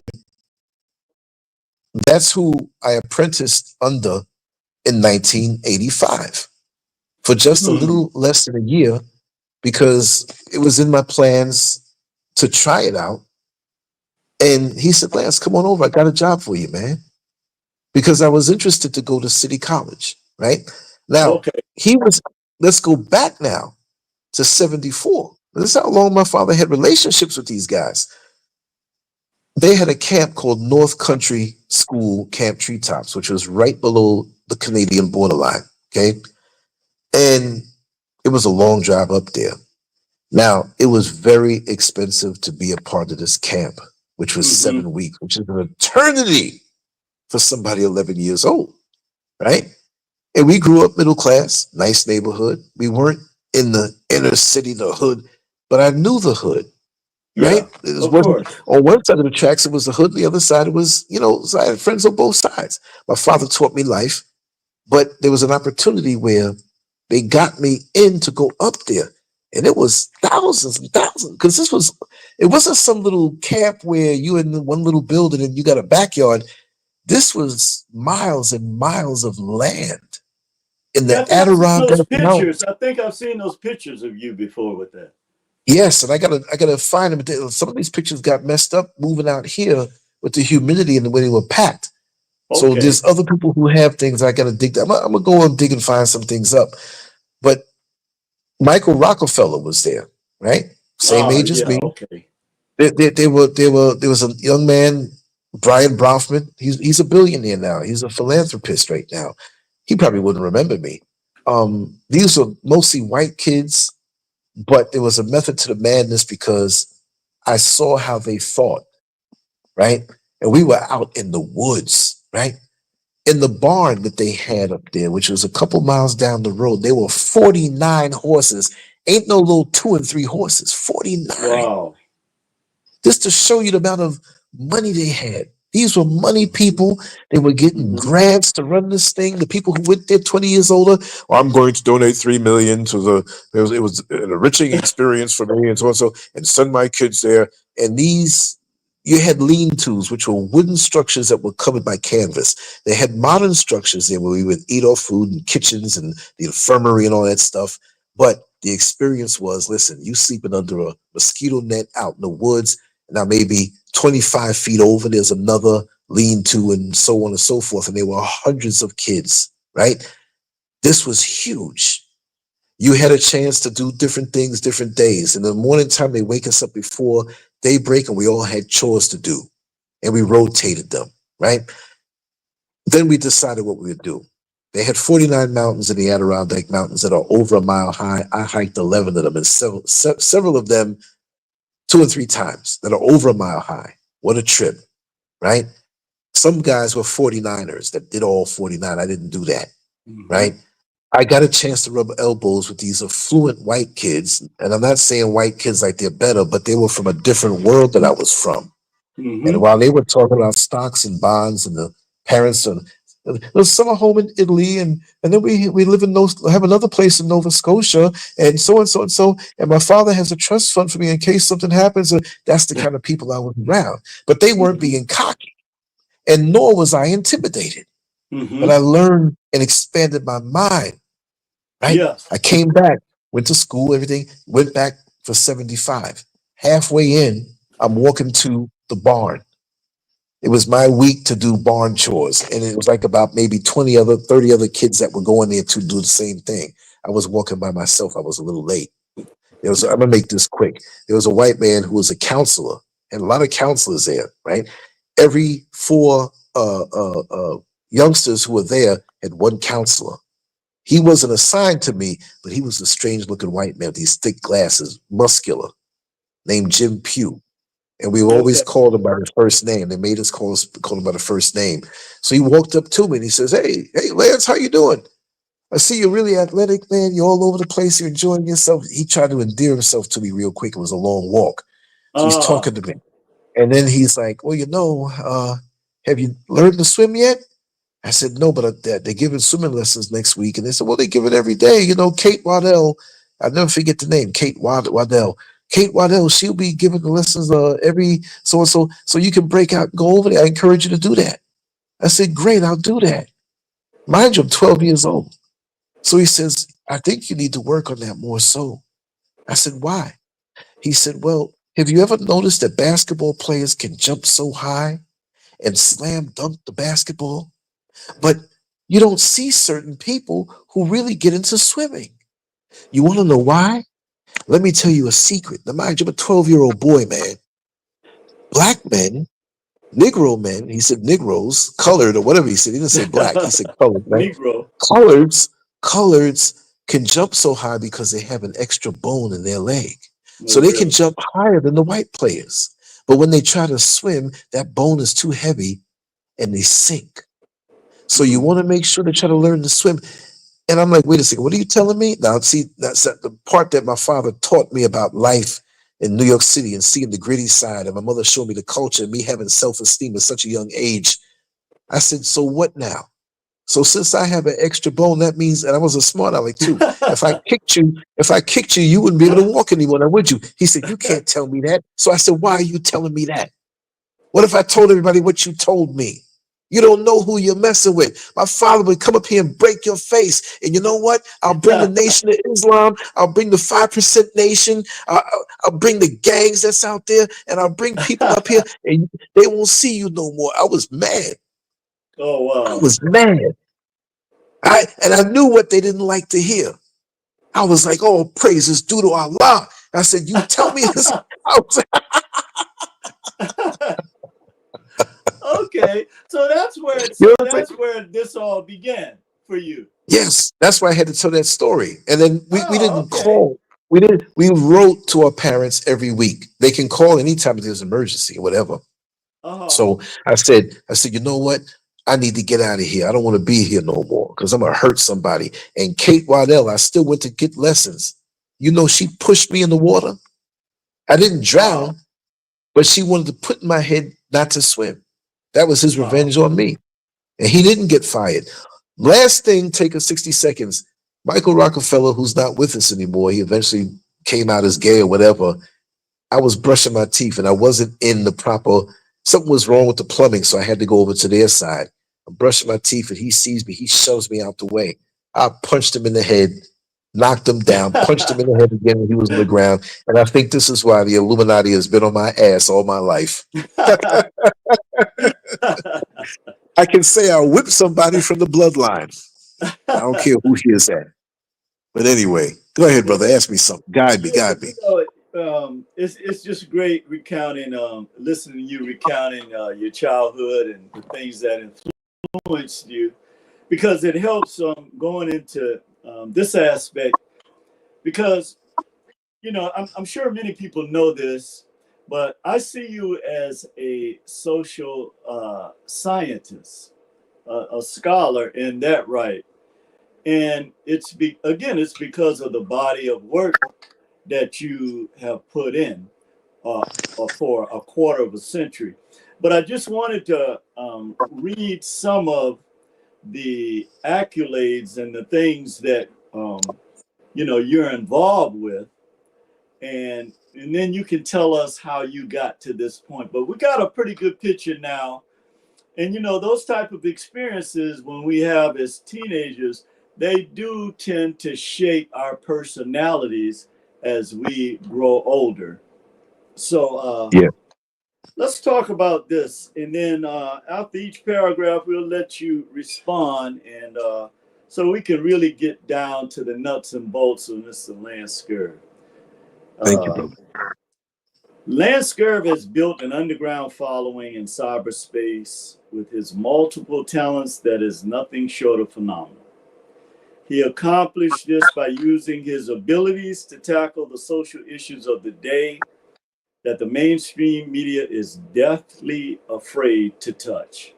Hence his long period of incubation under the radar of the more traditional mediums of gaining exposure.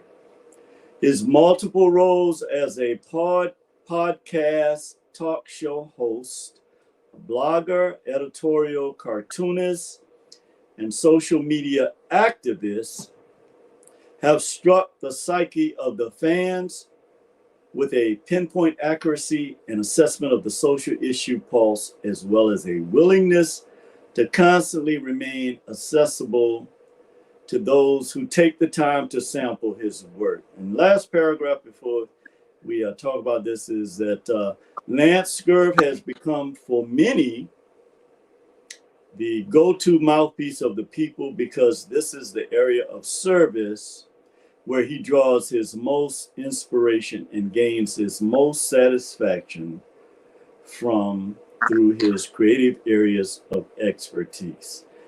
All right, brother. So with that being said, talk to us a little bit about these various aspects of your personality that we all enjoy. Tell me where to start, and I'll keep it running until you tell me to shut up. Okay. Let's start with the multiple roles that you have as a podcast talk show host, a blogger, editorial cartoonist, and social media actor.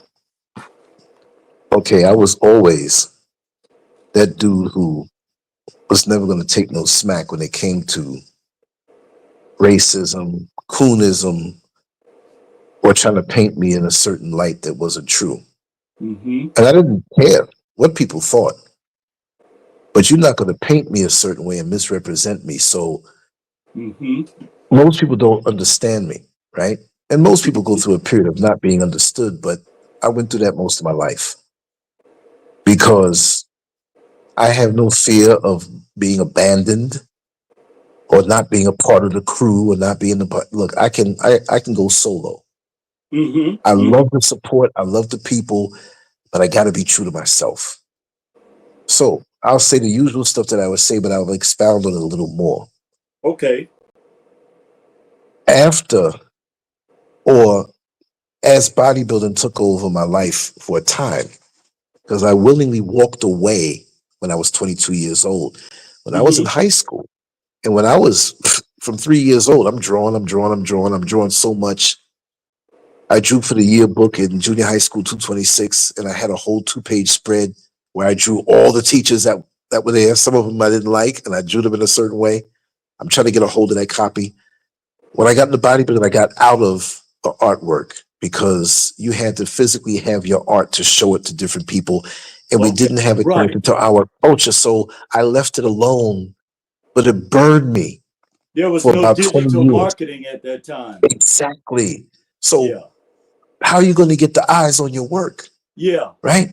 Yeah. So now I'm living life, living a little hedonistic time, the girlfriends, and just living life, enjoying, working, getting out there and really exploring New York City more so. But I got to tell you, I've explored New Yeah. York City from when I was 13, 14. I knew the whole city, so I was comfortable, and I was never too far from somebody that I knew because of the different places that he took me, right? So Okay. that being said, I gave myself extra education of being nosy to want to see what's going on up in places, right? So here I am, leaving the artwork alone, living life, relationships, first marriage, eventually divorcing, have kids, whatever, which I don't really show my kids on Yeah. social media because So people how can many make kids do targets. you have, Lance? I have 4 girls, four Oh, girls. One from my more hedonistic days, and 3 from my first marriage. okay. And Mrs. Scurv and I don't have any together because when we got married, in our early 40s, we're like, well, we're not looking to do that. She has kids and I have kids, and that's how we rolled.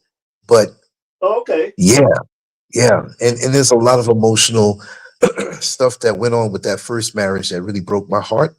You know how everybody want to contact you when you're doing something important. Of course, that's how it is. Look at this. I'm sitting here finally showing my face for the show, right? And the lights go Yeah. out. Yeah, that's something. That's crazy. But didn't I tell you that at the beginning? I said, Yeah, just be you did prepared. say that. You did say And that. I got right on in a snap. So it was no problem. But That's right. But yeah, sorry for so interrupting you. Go ahead. no, man, you're part of this, man. Look, it may be on the platform that says LanceScurv, but you set that up. You're the one who suggested this and said, hey, this is what we're going to do. I should get you back next year, next week, and do the same thing, right? And say, hey, we're gonna do a Neil Frazier Metamorphosis show. But yeah, so the real thing happened when I left New York City Okay. and I moved down to Orlando, Florida. Now, what year was that? 2001. Okay. Two, Okay. February, March, and April of 2001. And why I say 3 months, to make a long story short, I made up my mind to leave New York City toward the end of 2000, right? Okay. And I was moving toward that. And I got into an argument with my ex-wife. I'm gonna tell her like it is. Yeah. Because it wasn't sincere situation. And Okay. I'm gonna share some things that a lot of people in the public don't know. Mm-hmm. My mother passed away in April of 1994. It was the second stroke that she had. And the year before she had the first stroke, It was stressing her because my older brother, who is my brother, some people say, "Oh, he's your half brother." Well, you know, I love him just the same. There's no such thing. It's a bloodline. Exactly. We came out of the Yeah. same womb. To Yeah. backtrack for a second, when my mother graduated Juilliard School of Music, she was Wow. slim and pretty and drop dead gorgeous. I mean, I can say that in a weird way, like that's my mother, so I can't say, you know what I mean?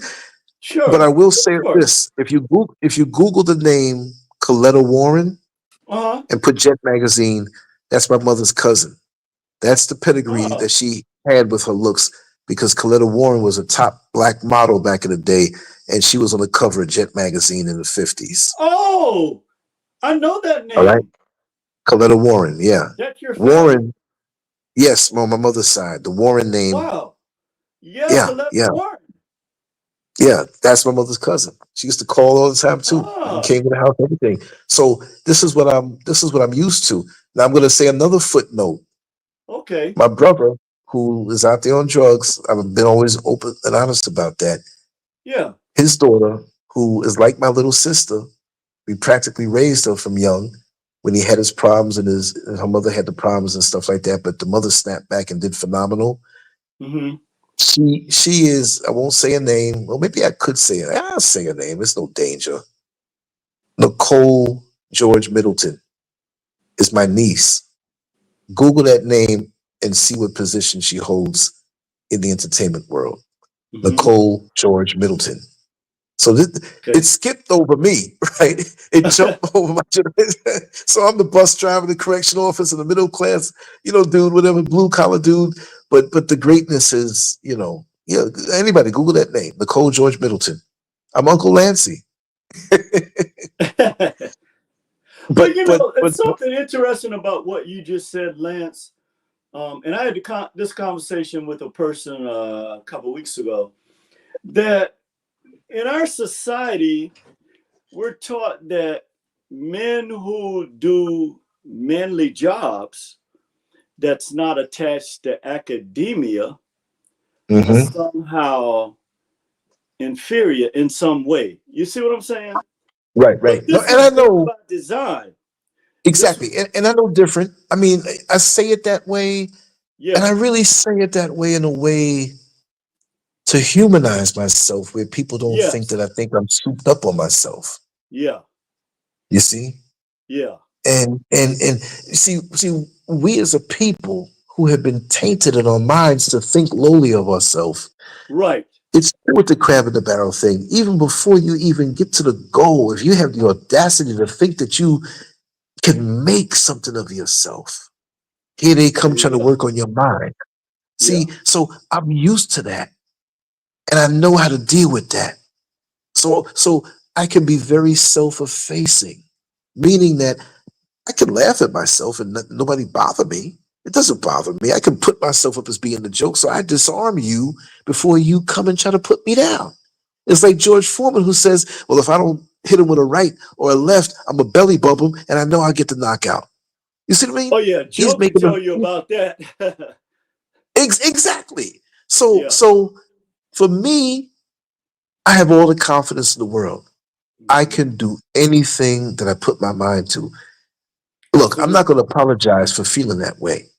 I have the Not at seeds of all. greatness inside of me, just like everybody else does, but a lot of us don't know it, and Well, we let me don't want to know it. piggyback on what you just said, Lance. So when we talk about because I believe that we don't have enough of men like you. So this explains how we went from pyramid builders to project dwellers. It was in our mind first Yes, yes, because they had to destroy our minds on the plantations in order, and then force us to worship um, a God that they serve, that served their wickedness and evil. In order for our people had to take so much degradation that it caused a problem even to this day with this B5 gene that's passed down through our genetics, that there are no other men on this planet that could endure what black men endure and still produce what men like you have produced. So go ahead, brother. I just want Exactly. to put that in there. I'm like a seed, I will say, Mm-hmm. that on the side of the package where they have the instructions on how deep and what time of the year to plant that Mm-hmm. seed. Mm-hmm. If I was supposed to be planted an inch and a half down into the ground, my life experiences pushed me down 3 feet. So here I Mm-hmm. am sprouting and getting ready to come up, but nobody sees me yet. Nobody Mm-hmm. understands what's inside of me. I had to deal with this. I had to deal with that. I had to deal with my mother transitioning. My father transitioned in 1990. I had my mother. My mother transitioned in 1994. And it Mm-hmm. was an emotionally volatile time for me because my brother Mm-hmm. was acting up. And I had to put hands on a lot of people that were around him that he brought into my mother's house so Mm-hmm. he can do his thing. And she let him stay there. I told that Yeah. story before. Yeah. And it was still, it hurt me. It hurt me. And it hurt her to realize that as brilliant as my brother was, my brother is brilliant, brilliant, brilliant. Absolutely. I believe that. Like I said, he can come on this show and tell you that I'm the crackhead and make you believe it. But he's good, and he's a con man too now. He's Yeah. charismatic. He knows that he can talk in the hood. And he can talk at the corporate boardroom and impress I everybody. believe it. And I that's believe it. I got a lot of that from him as far as watching him Yeah. speak. You And the understand? But I drugs didn't use it for the bad because, like I doesn't say, change that at his core. right. So, like I always say, you can take a pimp and you can take a righteous preacher, and at the core, they have the same gifts. Yes. One Yes. chooses to use it for one thing, and the next one uses it for something else. So we all have That's that true. choice with what we have. So I moved down at that time, February, March, April. Why I say those 3 months is because I had to come back up to New York to correct some violations that I made in my renovations of the house because I rented out different parts of it. And I rented out the attic and the second floor. The attic was technically illegal, but it was hooked off. And that's another thing people don't know about me. I can rip out walls and make any interior that you want and make it look like anything because I'm visual that way, right? I, So I did you something. write your own, you draw your own blueprints, right? I designed this house that I'm in Yeah. now, My and like father, I who said, had an man, eighth grade education, had that same natural gift. He right? designed all six of his churches and he designed all three of his houses. And Well, you know, that type of yeah, gift, a lot of our men had during that time. well, exactly. But they were pushed into other things, and when they see the Yes. spark inside of you of greatness that way, they want to push you somewhere else. Yeah, they do. You see what I mean? Yeah. Yeah. So I designed this home. It's a three-story structure, and it's my dream home. Mm-hmm. And I did it in 20 minutes. The architect was like, "Oh, I'm going to be over there. I want to see what rough, whatever." I said 20. He said, "No, he said 30 minutes, but I had it ready in 20 minutes because he was going to go out of town for 2 weeks and he needed to have those plans. But we already knew what we were going to do. And so I laid back on the bed, the Scurv right next to me. I said, okay, here's the bottom floor. Here's the middle floor. Here's the balcony. Here's the catwalk. Here's the, everything. Boom. He came. Here you go. And I'm in it And right now. congratulations to you and Mrs. Scurv, Lance. That is a tremendous for you to not only have your goal and your dreams out before the world, and you to actually move to the heart of Akibalon, where all of our ancestors got their start. It's Yeah. truly an amazing, it's an inspirational story because we know how the powers that be fought against you, continue to fight against you. And so that's one of the things that makes you special as a black man. So I wanted to go into when you began your online presence, if it's okay.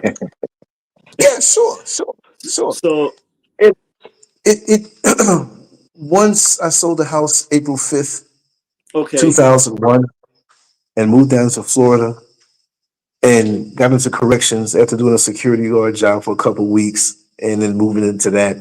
And that's the rest of that is history. I wanted to ask I you.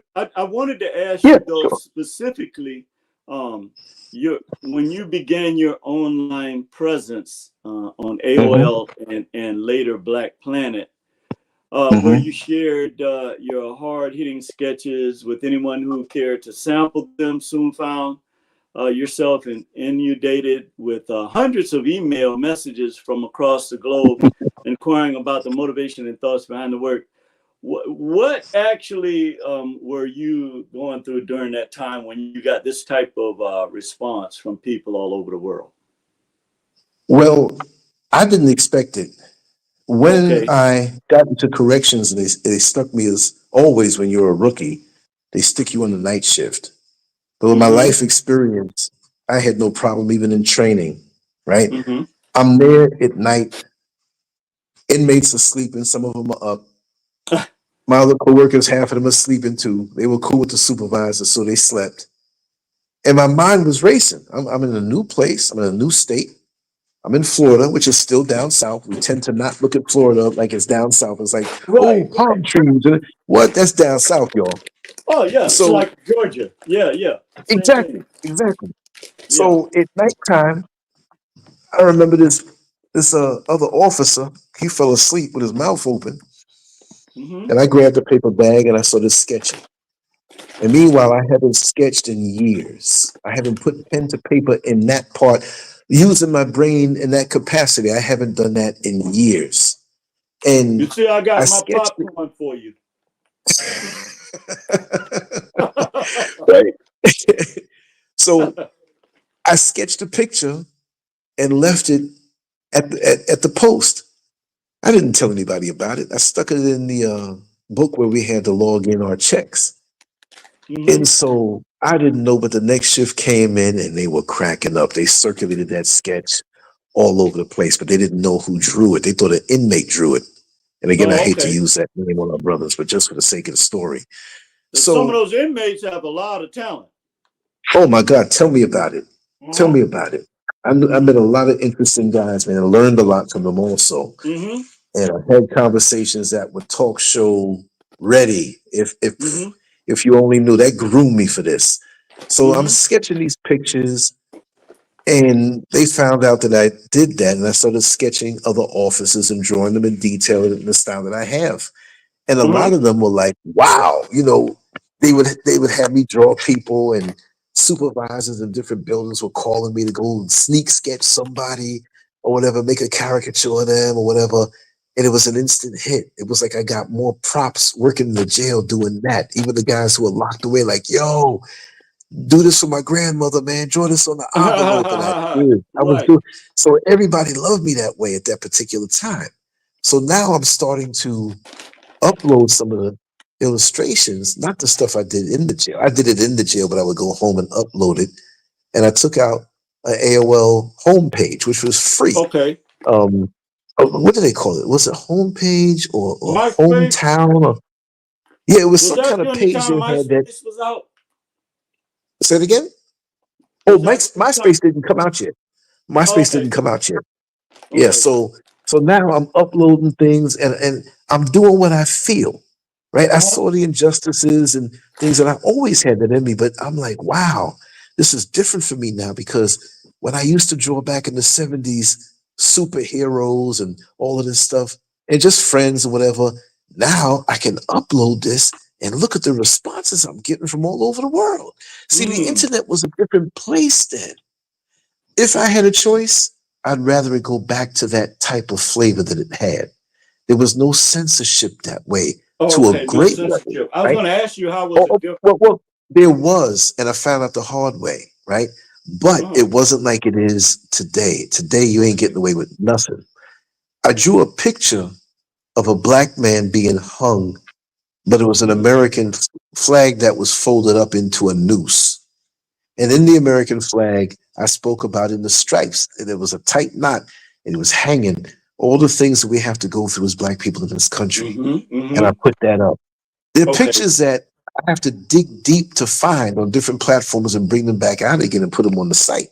There's a lot of things that people just never saw.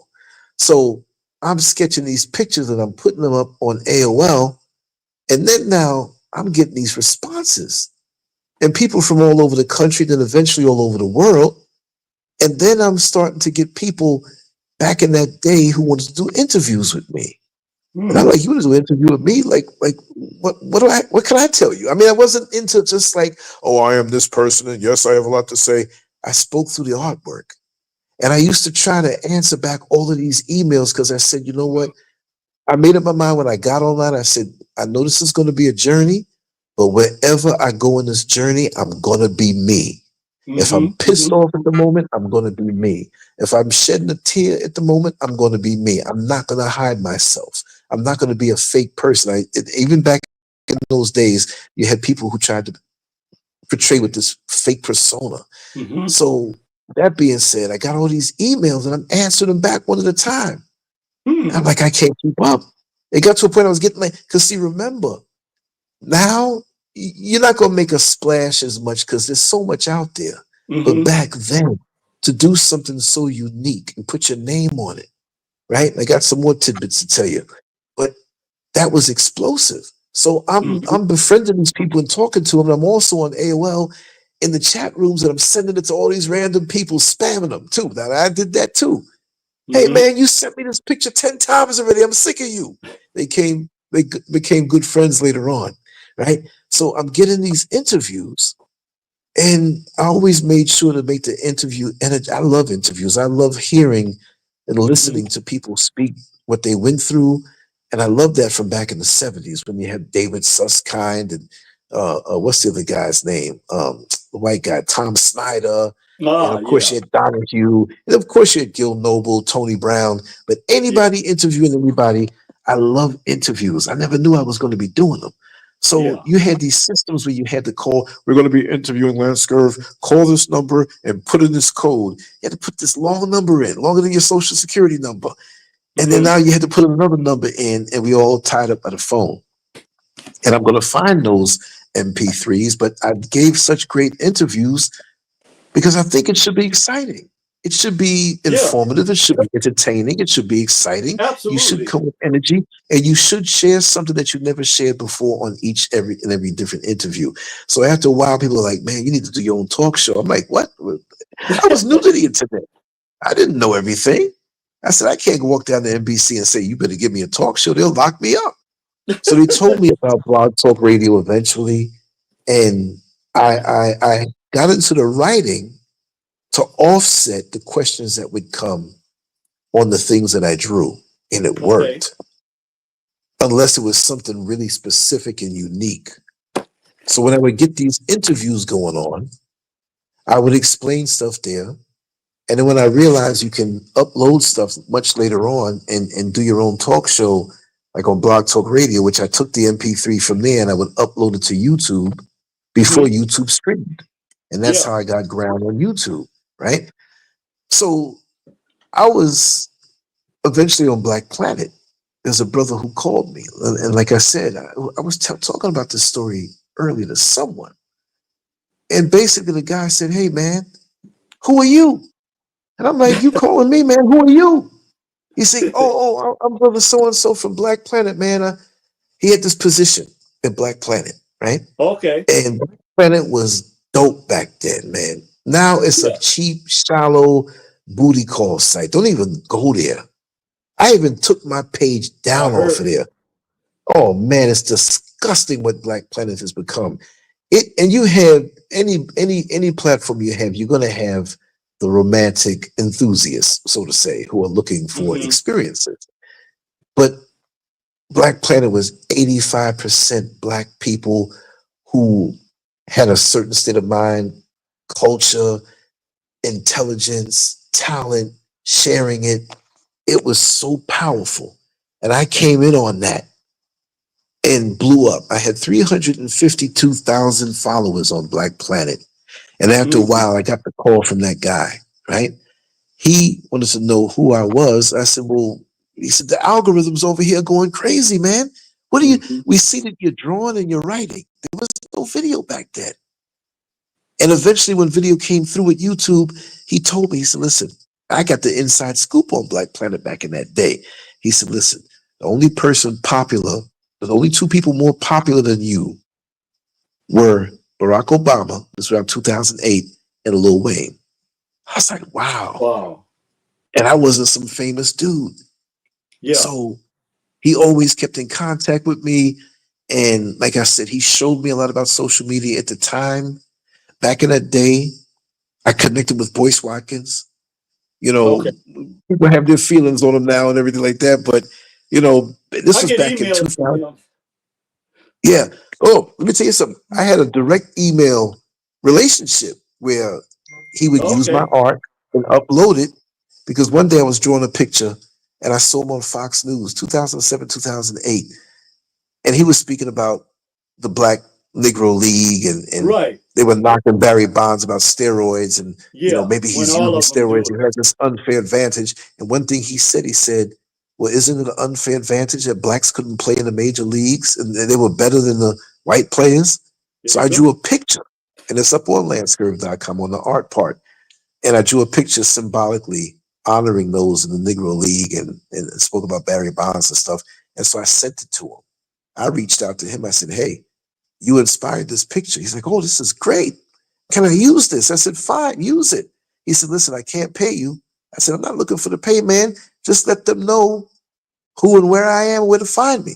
Right? Right. But going back to AOL, when I got popular on that, I always paid my bill. And one day I tried to log on and I couldn't. And it said that I had to call this number. Mm. What the hell's wrong with these people? I called it, and you know when you call some of these companies, you get a free phone call to India.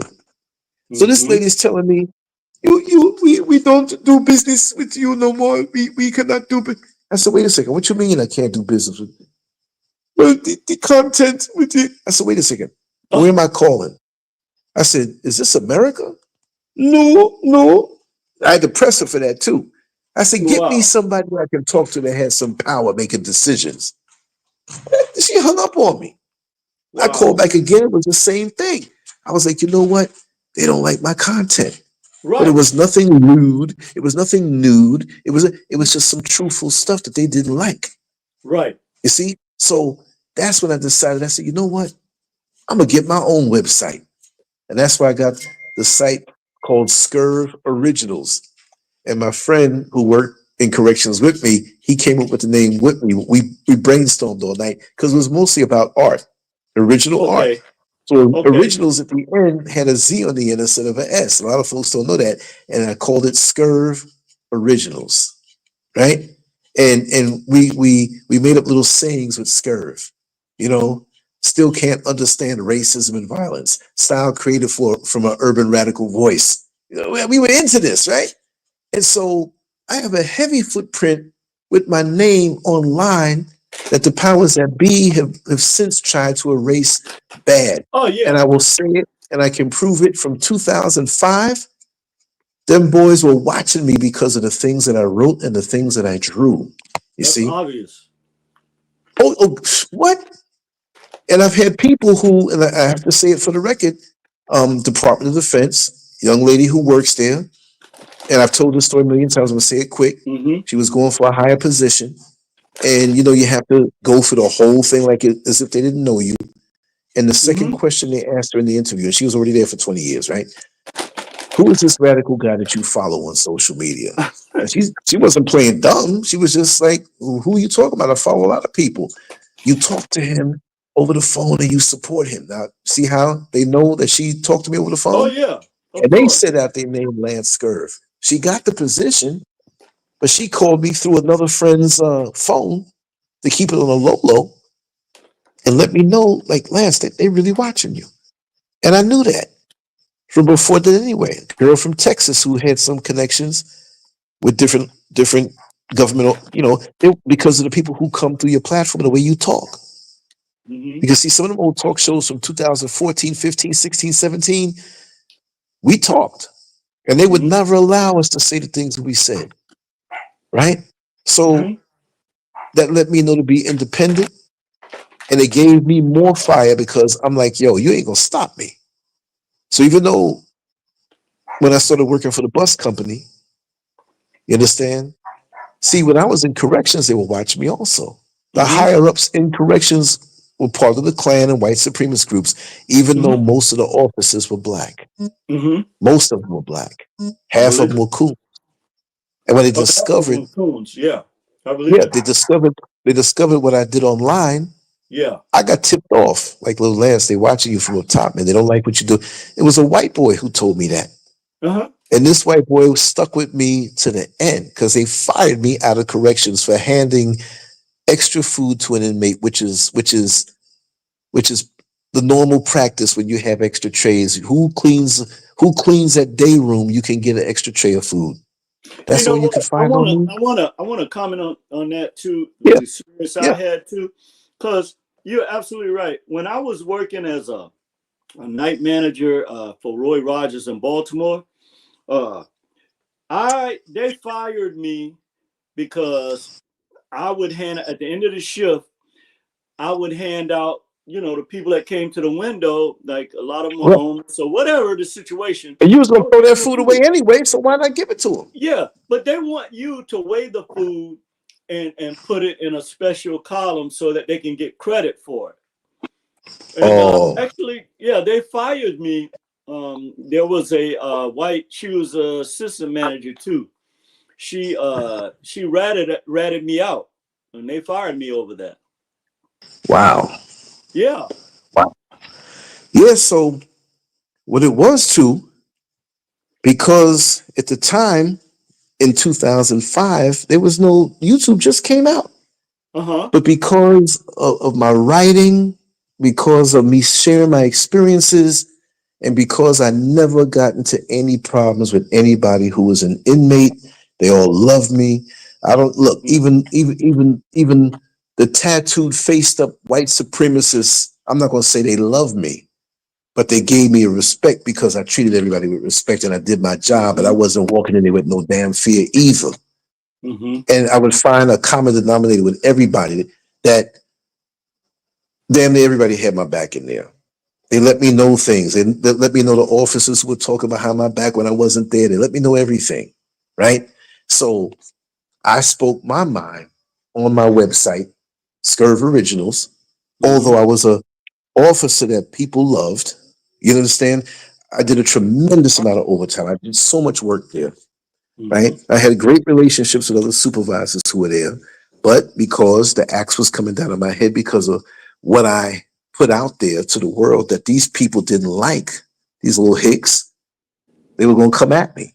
And I knew it because they were bringing the dogs in the units I was working in to see if they could find drugs. What you mean? I don't do that stuff. So that's all you can come with. And so after that, after I was fired, Metropolitan Bureau of Investigation was on my ass. I was out of there. And they're taking pictures and coming behind you because they really thought that I was this guy who was charismatic and the inmates loved me. And I actually moved close to the jail to be able to work a lot of overtime and cut my Mm. transit time. So I Okay. lived in what they called the hood. I didn't know it was the hood because it looked so nice in the daytime with the palm trees and everything. I'm like, wow, this is a nice looking place. But I never had a problem with that. Even when I left the job at night and come back with my uniform on or whatever, industry, man, you can't walk in the streets with your uniform, man. They'll shoot you down. I never had that. I had love in Orlando just as if I was born and raised there because I spent time with the people who were locked up in there. Their Mm-hmm. families outside knew me. I never had a problem. So they thought that this guy got too much love from these people. He must be either doing something or we can't have no brother in here. I didn't stay outside on the other side of the door. I was always in the cells and in the day room talking. And we're talking and talking and talking. They ask me questions. We're laughing. We're joking. I'm drawing pictures on the envelope. guys losing their grandmothers. I'm in there hugging them, telling them it's going to be all right. You counsel the guys and you keep problems down. Like, yo, Scurv is a real MFer.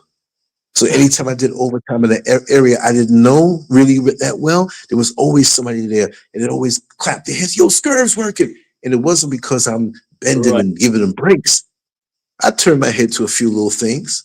I might reward them once a week if they were good all week. You know what I mean? I might have a magazine that was kind of revealing, hey, you circulate this and give it to me when you're gone for being good this week. They take it and they sell, do what they got to do. Just So I don't want to bring back ask no you a 50 question pages. about the prison industrial complex. That there only people like you can answer these type of questions. Sure. What do you think? So we're 13% of the population, supposedly, but I know yet what you're going to almost say. 48% of Black people are incarcerated. And to go with that, we know that at least the unemployment rate amongst Black men is probably somewhere in the neighborhood of 30%.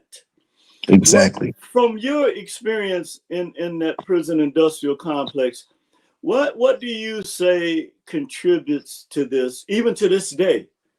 I'll tell you, the hijack culture.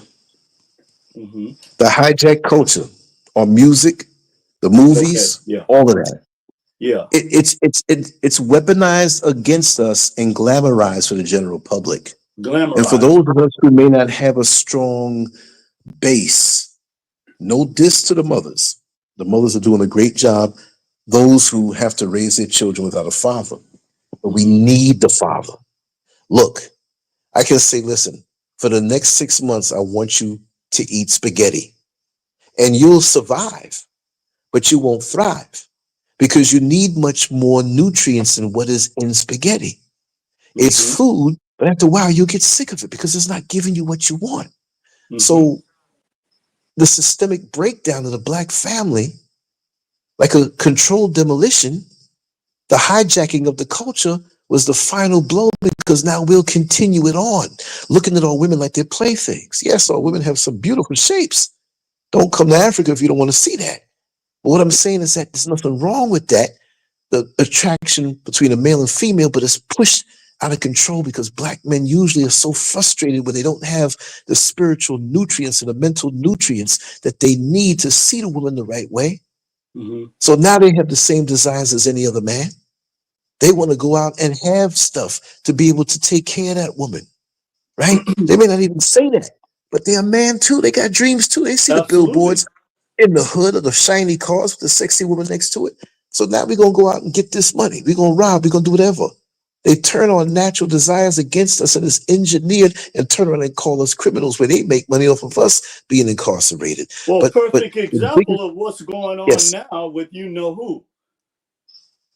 Of course. Yeah, that's a perfect example. He's not the top dog in that whole thing. He's not the top dog in that whole thing. Yeah, he's wrong. He's wrong. He's twisted. We know, but he's not the top dog. No, he's a disposable. He's a disposable component of that. Yes. Like a Dixie cup. You don't take the Dixie cup home when you're at the doctor. They tell you to drink this and take that pill. Oh, I'm going to save this cup. I'm going to be thrifty and say, no, you throw it away. But he may have looked big to us, but that was his role, and they knew from a long time ago, he gonna have some fun. We're gonna get these videos, we're gonna do this. And when he blows his head up a little more and thinks he's bigger than the system, we're gonna get him. And that's what they do to us all the time. And trust me, this thing goes higher. That's just a small indication. It goes higher into the people who are in politics, who are in all the other industries and people you don't even see. And America is the biggest with the child trafficking. I'm getting a bigger picture of that through things that are shared with me.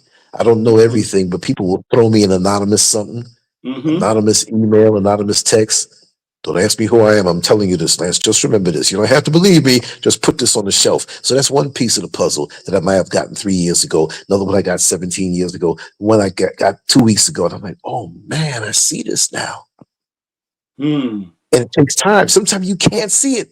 Yeah, if you go to the you can't see it. Yeah. Right, right.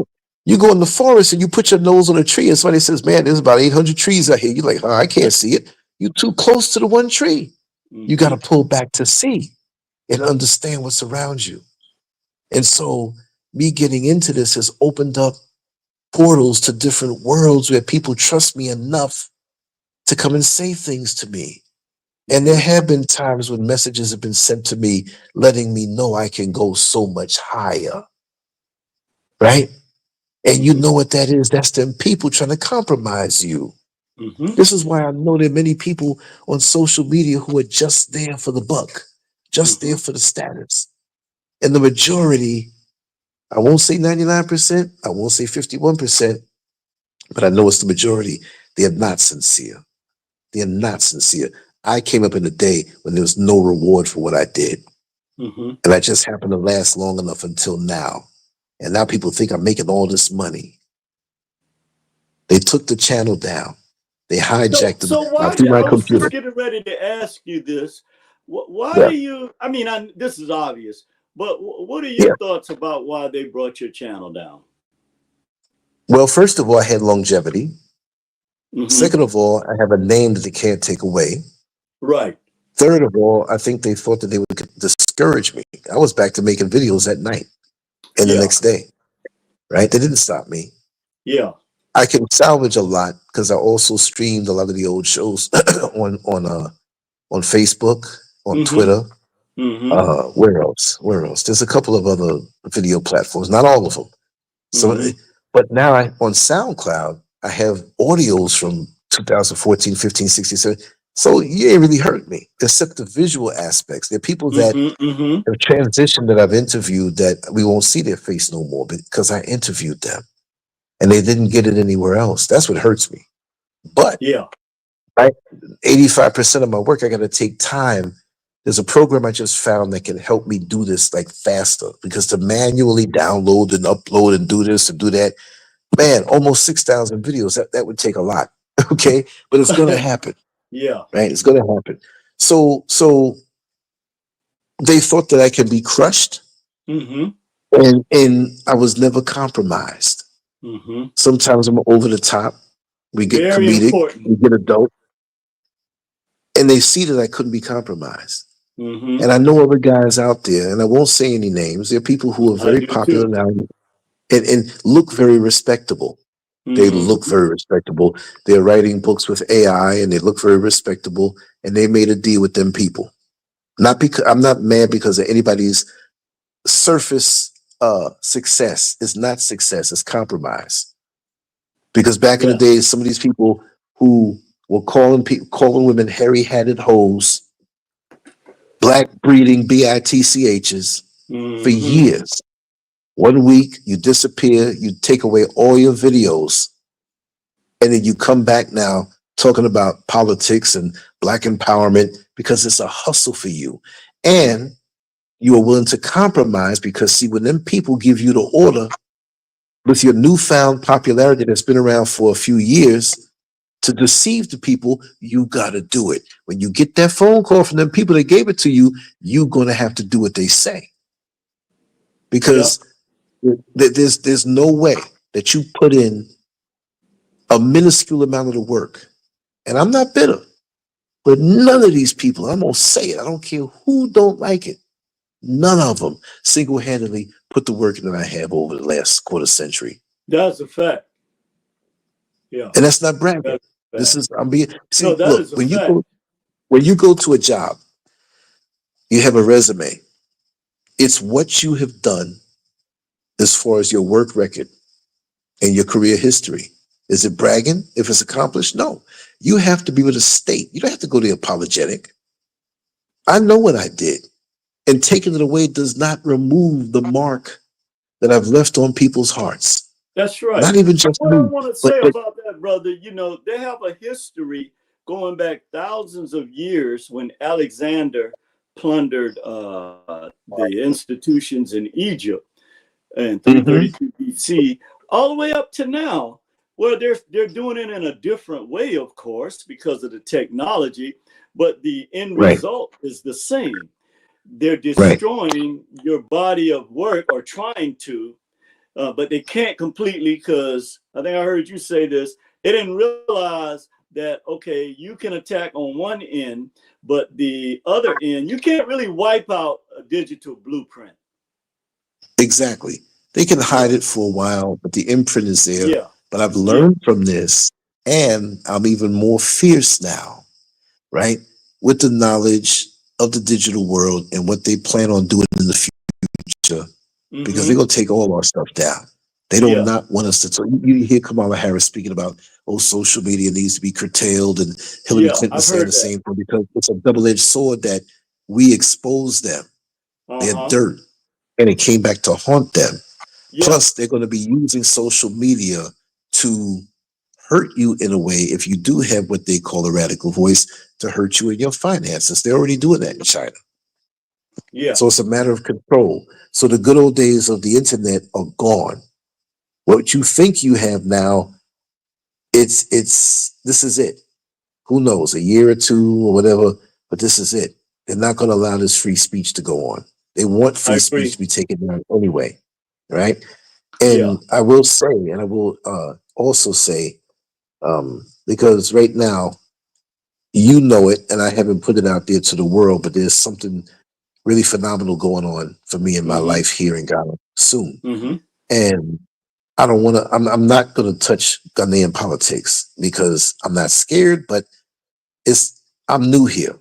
Yeah. And they lock up journalists, or they'll have people independent come at you. You don't see you no more. I'll Mm-hmm. talk about America all day long, but I get along here and I'm respected here. And the one thing I will say for those who thought it was a joyous day when they saw the channel go down, that all of that work over those years reached into some high places, Mm-hmm. and it gave me Yeah. present day favor. See, so they may think it's a Yeah. joke, but just like the rocket, part of the ship that pushes up the ship into space and falls back down to Earth, even though the body of work disappeared, it pushed me somewhere far beyond what most people think. And you will find out soon. So it wasn't a loss. The creator works in a special way, Yes, he and it had does. to be that way. Yeah. And see, Absolutely. just the same way when a woman gets pregnant, you don't see the baby until 9 months. You don't see the bump until 2 or 3 months, depending on how That's she's right. physically built. Things have been placed in my path for me from all that I've done before to give me something that can't be taken away. And it's a beautiful thing. That's why I'm laughing. Yeah. I agree. Yeah, yeah, 100%. yeah. 1,000%. Yes, brother. Absolutely. Now listen, brother, I know your time is limited. I can go on for another Yeah. 5 hours. I know you You can. know, You wanna give us a closing summary of the just you as a person that we all look to deal with issues that people either want to sweep under the rug or are afraid of. What do you see for us moving forward after tomorrow well, as a community? as a community, we're Yeah. going to have to face ourselves. We're going to have to face this thing called fear. There's Mm-hmm. nothing to fear. To be disconnected, we should fear that. And that we Mm-hmm. are right now. Mm-hmm. We attack each other for mere peanuts, Mm-hmm. for stuff that doesn't matter, material items and fake statuses. Be yourself and strip yourself of this ego that's inflated by material things, by the fake status. We're primping around in stuff we don't need. Oh, you can buy the material stuff. You can get the nice car. Don't make that your God. The main thing is that we stay connected, because we're all going to go down if we don't stay connected. And too many of us, the majority of us as Black people, a lot of us will talk the same talk and talk the good talk, but we're not about it. Before there was an internet, I was who I was and I am who I am. And after the internet is gone, I'm still going to be LanceScurv, that same person who was forged by my parents and community back in Harlem, Washington Heights, coming up in New York City and expanding, and now in a new country in the motherland where I feel more comfortable. But it doesn't mean that I lose any ounce or 1 iota of my love and my care for my people globally and from where I come from. I'm way over here in a beautiful place, And most people who are not sincere would go, nah, nah, nah, nah, nah, F you, I made it. No, the chain is as strong as its weakest link. And as long as we have a weak link here and there, or one who is susceptible to the tricks of the enemy, my job is not done. Whether I'm known or unknown, whether I have 5 subscribers or 1,000,000, I don't care. We're all in the fight. And we all have to fight together. And I'm never going to stop throwing punches on any level, whether you see me out there, they take me down, or keep me off of social media. I'm bigger than social media. You're bigger than social media. We're all bigger than social media. But we can reflect our essence there to inspire the world of the people who look like us and ascertain what it is that their battle is and what they must do. We can bark our commands as people who are the OGs now. Just like the older folks used to tell me things, I'm here to carry the baton and pass it on, even though I'm still running the race. And there's so much more I can say, but just know that I love you all and it's sincere, and I can't pull back. I'm so far gone in this thing, there is no turning back for me. I just don't do this. I live this. And I lived this before you knew who I was. I lived this before social media came to be. And I lived this until my last breath and beyond. You can rest assured with that. Well, brother, you know, this has been some tribute to a great man, somebody that, you know, a lot of times, like I said, they in the beginning, they have our people going at each other, you know, over fake stuff. But when we have someone that has dedicated their lives to uplifting our people, and certainly we know that you're scrutinized and under attack all the time, then we want to honor you, brother, and tell you that we are grateful for you. You know, it's been a humbling experience knowing you personally. As a black man, I can truly say that you're one of the most realest black men I've ever met. I've lived all over this country. I've met a lot of people, but I can really say that you are on my Mount Rushmore of black men who continue to show against all odds how great we are. And I thank you, brother. And I'm glad we were able to honor you, and thank Wow. you for opening up to us, which I knew you would do, and giving us the strength to fight another day. Thank you, brother. I know you have to go, so I'm not going to run on. Yes. I'll do a live show tomorrow and I'll answer Okay. you and show you the respect and honor that you deserve too. I have so much to say about you, and I'm going to do that at some point tomorrow on the balcony when I wake up, or some point in the afternoon for me. And like I said, I'm honored. I'm blown away. And I will say one thing: when you're climbing a mountain, you don't look back. You just keep climbing. Right. That's The right. time that you get a ledge where you can sit there for a second and see how far you came, it's amazing. And this is a journey that continues to be amazing for me, for all the wonderful people that I've had a chance to connect with, Yeah. that share things with me, and it's phenomenal. And I'm blessed because of everybody who's here. That's right. And Wow. how I many want to of name us everybody. get to actually get to the clouds? A real, not a fake cloud based whatever. We're talking about a real cloud based. Yes, yes. I'm looking at them now. I'm so high up in the mountains, there's clouds around me. I can't even see too Man, much. that is But I amazing. just want everybody to know, in the room, I didn't say any names. I just want to focus on sharing everything. Too much names to list in the room, but I see you all here. Thank you all for being here. And at some point tomorrow, I'm going to go in and probably continue a little more, some other things, because I can go on forever. But this really means a lot to me. Mr. Neil Frazier, aka Metamorphosis, you're a phenomenal brother, and I got to get you back. I got to do a show on you and appreciating you, not just tit for tat, but we connect well because you're a phenomenal man, and we're brothers. And so, at some point in this life before, we connected, and we just don't remember when. You know? That's right. That's true. Yes, I will, Diane. Yes, yes, I will. Yeah, I Well, peace definitely and will. love, brother Lance. Thank you so much, brother. Yes. Yeah, have a good day, and I really appreciate you all. And I may stay for a few seconds and say some words to the people. I don't want to just cut it like that, but Thank you very much. And we had a power outage maybe 10 or 15 minutes into the actual show. I was showing my face. You don't know what I look like, but went to a different part of the house and did that because they're still working in my studio now, you know.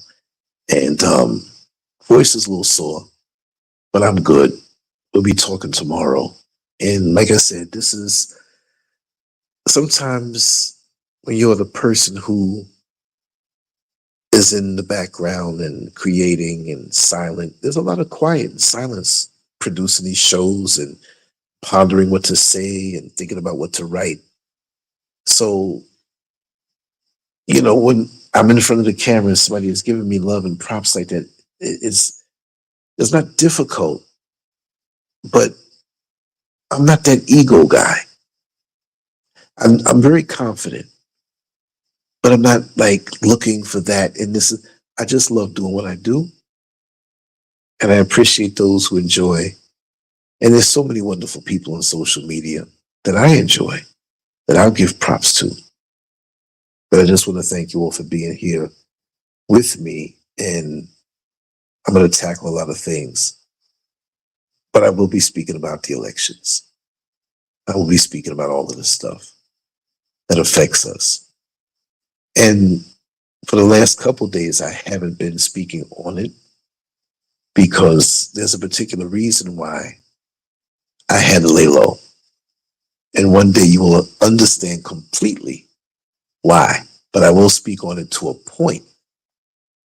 But in a few weeks, I'll go in retrospect because there are people that watch people like me. And I have to say it. And I think I said it before, and I will say it now. And I should have pulled it up so I can have it to read from verbatim. And it was from Reuters, the news platform, the news wire. And they basically said in this short article, and I got to get his name, he has the power over issuing visas in the country, not individually, but like he's the head of that wing of things. So he basically said that they're going to start restricting visas to Ghana. Specifically, we're going to start restricting travel visas to Ghana.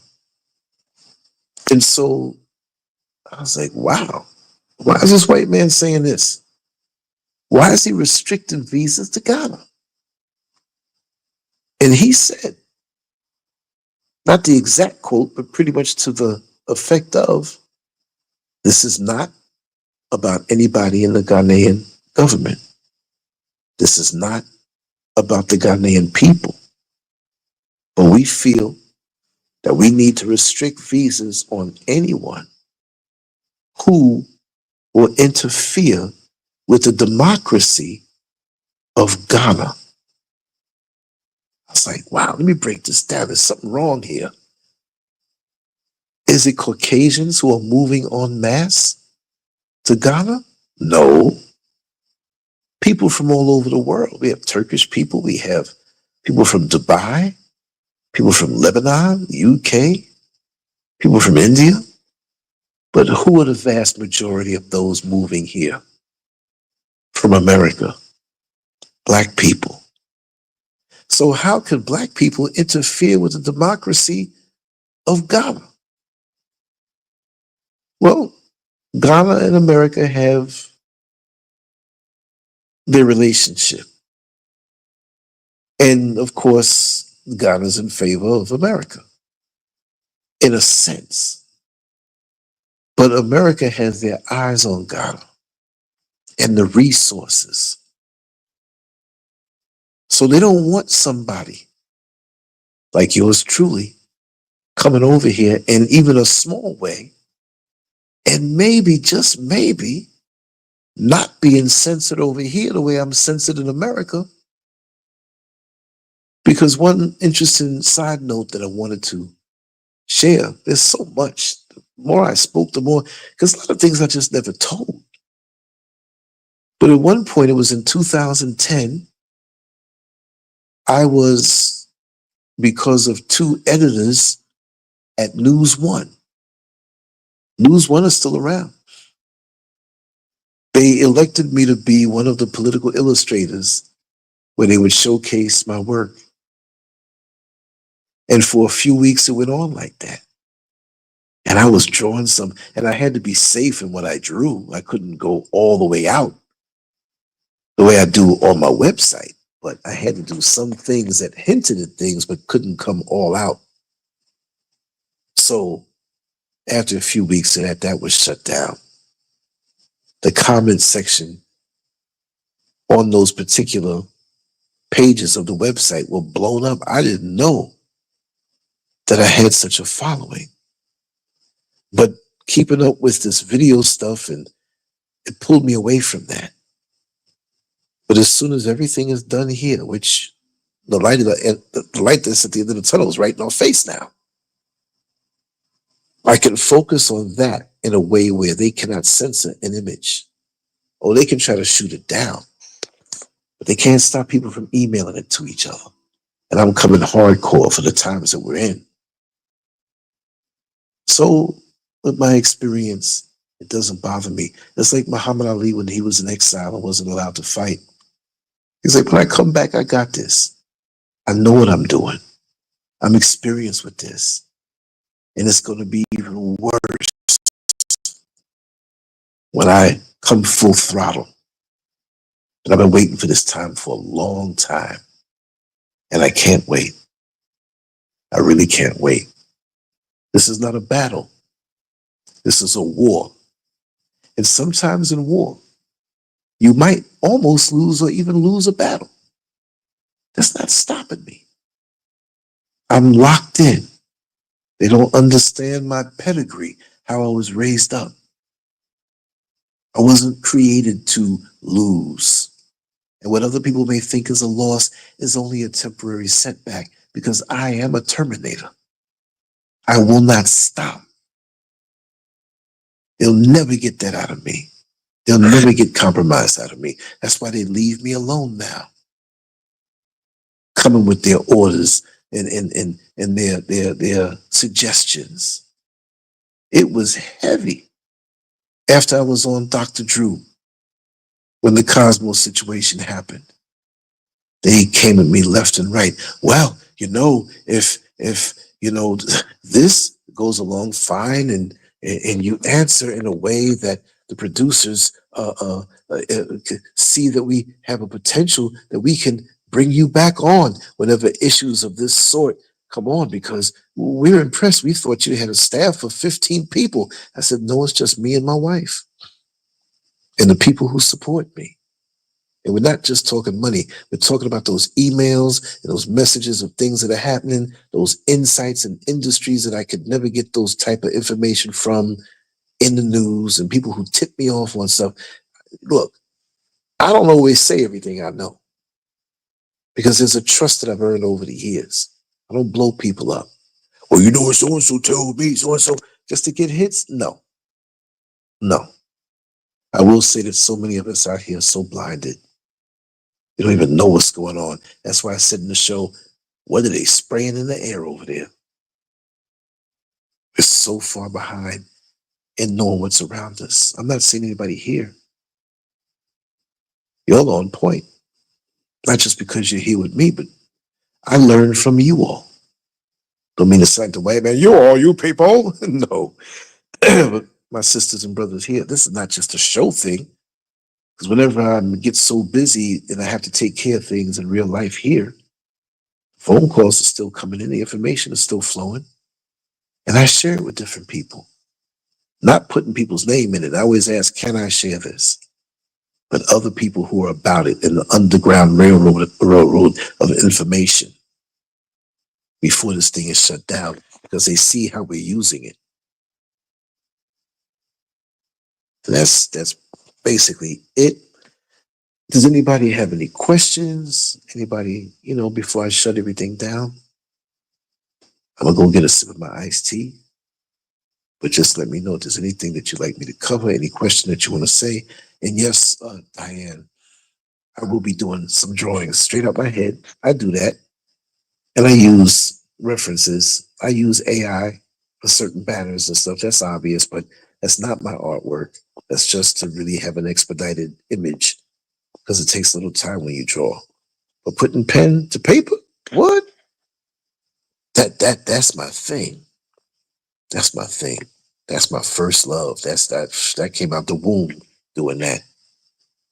But let me see if there's any questions. Until then, I'm going to acknowledge Renee Green, Sister Diane, Indigo King 1111, Mad Guns Forever, Tracy J.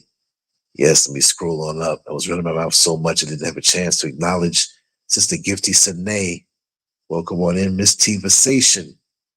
Let me see Chance Rogers, NFN Shaka. Yes, indeed. And there are many who are here who may not have come into the chat room, and that's okay too. Whenever you come into this living room, you can sit where you want. On the edge of the couch, on the arm of the couch, on the floor, take a pillow, lean up against the wall, lay down on the rug, whichever way, wherever you feel comfortable. But yeah, I'm going to be, okay, let me see. Is there anyone who plans on carrying on your legacy? My daughters, they don't seem to have that interest. But there are people who I tell them, I say, listen, if something happens to me abruptly or whatever, and they're younger than me, they say, no, we got you. We're going to pay the bills to keep them sites up. We're going to, circulate stuff, whatever, which is not super expensive. And I'm going to be taking care of things years in advance so it stays up. But when you don't do input on different things or platforms, slowly you'll fade away, even though they say things last forever. And again, I'm so busy. See, the house was a big thing that I still create content, but when it's all done, shoot, I got all the time in the world, and it's set up so that I can come up with a lot of stuff. And I'm so joyous to get to this point so I can put out that work like that and just flow. And it's not about me. I always say that. It's about, we have to put the fancy graphics and the name and LanceScurv and all this. I understand that, but whoever has a word to share, I'm going to serve and showcase. That's what I'm supposed to do. I can always hit a button and speak on a monologue. I can always write something. I'm going to write something tomorrow. I might write 2 or 3 things tomorrow. I don't know.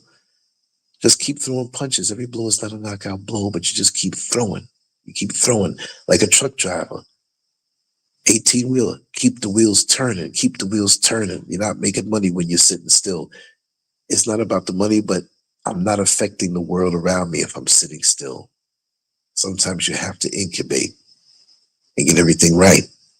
It's like a person in the kitchen for hours preparing that wonderful meal. After a while down the block, you smell it. You're like, ooh, there's something good coming. I always like to have something in the oven. I always like to have something cooking in the kitchen that's coming up next. You see what I mean? So that's a concern, especially in the digital age when you could be scrubbed away. They could take your stuff and just scrub it away, make it disappear. Our Sharpton wore wires for the government, but they scrubbed that away because they wanted to give him a remake because he was compromised.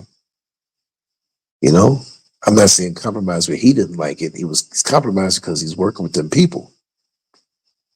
And this is why those celebrities have to jump and support Special K because that's their job. You can make your money and entertain. Well, we need you to influence the masses because they're so blinded by your so-called celebrity. You need to answer the call and you need to go heed our wishes. That's how it works. The man-made engineered system. So me now, so glad to get out of it to a point because my foot is still in it. My leg is still in the mouth of the crocodile. I ain't gonna die, but I'm trying to save my leg. You know what I mean? So I want total freedom. And I know what it takes. And they're not gonna hook me from the inside because they have a hold on me because I'm caught up in some aspect of their trinkets and baubles and rubies or alcohol or drugs or their women or whatever. They ain't gonna get me in certain ways. I know that. That's the deal. So anyway, if there's no questions, I will be back on tomorrow. I can't even tell you what time. I would say there's a 5-hour difference between me and the East Coast. I'll do it from 2 o'clock on, meaning that if I do it at 2 o'clock, it'll be 9 o'clock in the morning on the East Coast and even early on the West. But 2 o'clock on, when things are super settled, I can make a steady time for a morning show again. And all the other various things and have time to draw. Just the main thing is about daylight. And even though right now for me it's 14 minutes to 11, I woke up this morning at 4 o'clock. I always wake up early. I'll probably sleep a little later now since I'm up at this hour. But look for multiple things from me. I have a couple of shorts that I made today. I'm gonna lay in the bed and upload them on my phone, and they'll be on YouTube soon. So the main thing is to keep the hands going and knowing that these damn demons are never going to discourage me. They're never going to stop me in some form of fashion. If they shut it down completely, I'll be somewhere doing my thing. You kick the anthill over, the ants don't sit there and complain and cry. They get to working back again. So they won't deny me that because they never gave me the power to do what I do as the creator and my love for my people. And they could never get between that. I'm ride or die that way. Never compromise. I don't care how much money I don't get. It's not about that. And I want to give a special shout out to Gifty, Sister Gifty, Sister Celeste, Neil Frazier, and those who have sacrificed on a monetary level, which I know times are tough for most people. So I'm not expecting anything. I don't demand anything. Just share the links, give me something to talk about and come through when you can. That's all I want is your presence. Your presence is the biggest present to me because that's the fuel that keeps me going on. To know that you're listening and to know that you're there. And I'm not above being corrected. If I'm wrong on something, or if I said something the wrong way to insult anybody, let me know. Let me know. Because I'm still trying to grow myself. Even though I'm coming up soon to be able to collect Social Security, I'm not beat down, worn down. I ain't no old man. Yes, on the chronological age, but my passion and energy is even more intense than ever before. So the best is yet to come. And these demons are never going to stop that. Anyway, I'm going to sign off now. I'm going to wet my whistle, drink a little more liquid, and maybe nibble on something, not too much because it's late. And then I'm going to sign off and get some rest and upload these shorts and look forward to another day of creating. I got to get up and let these guys in continue doing some work. And I was supposed to paint my yellow stripes from before, but they told me to wait. They got another process to do. Got to paint there, and I'm itching for it because I can't wait to bring back that nostalgic look with the other things that are around it that's new.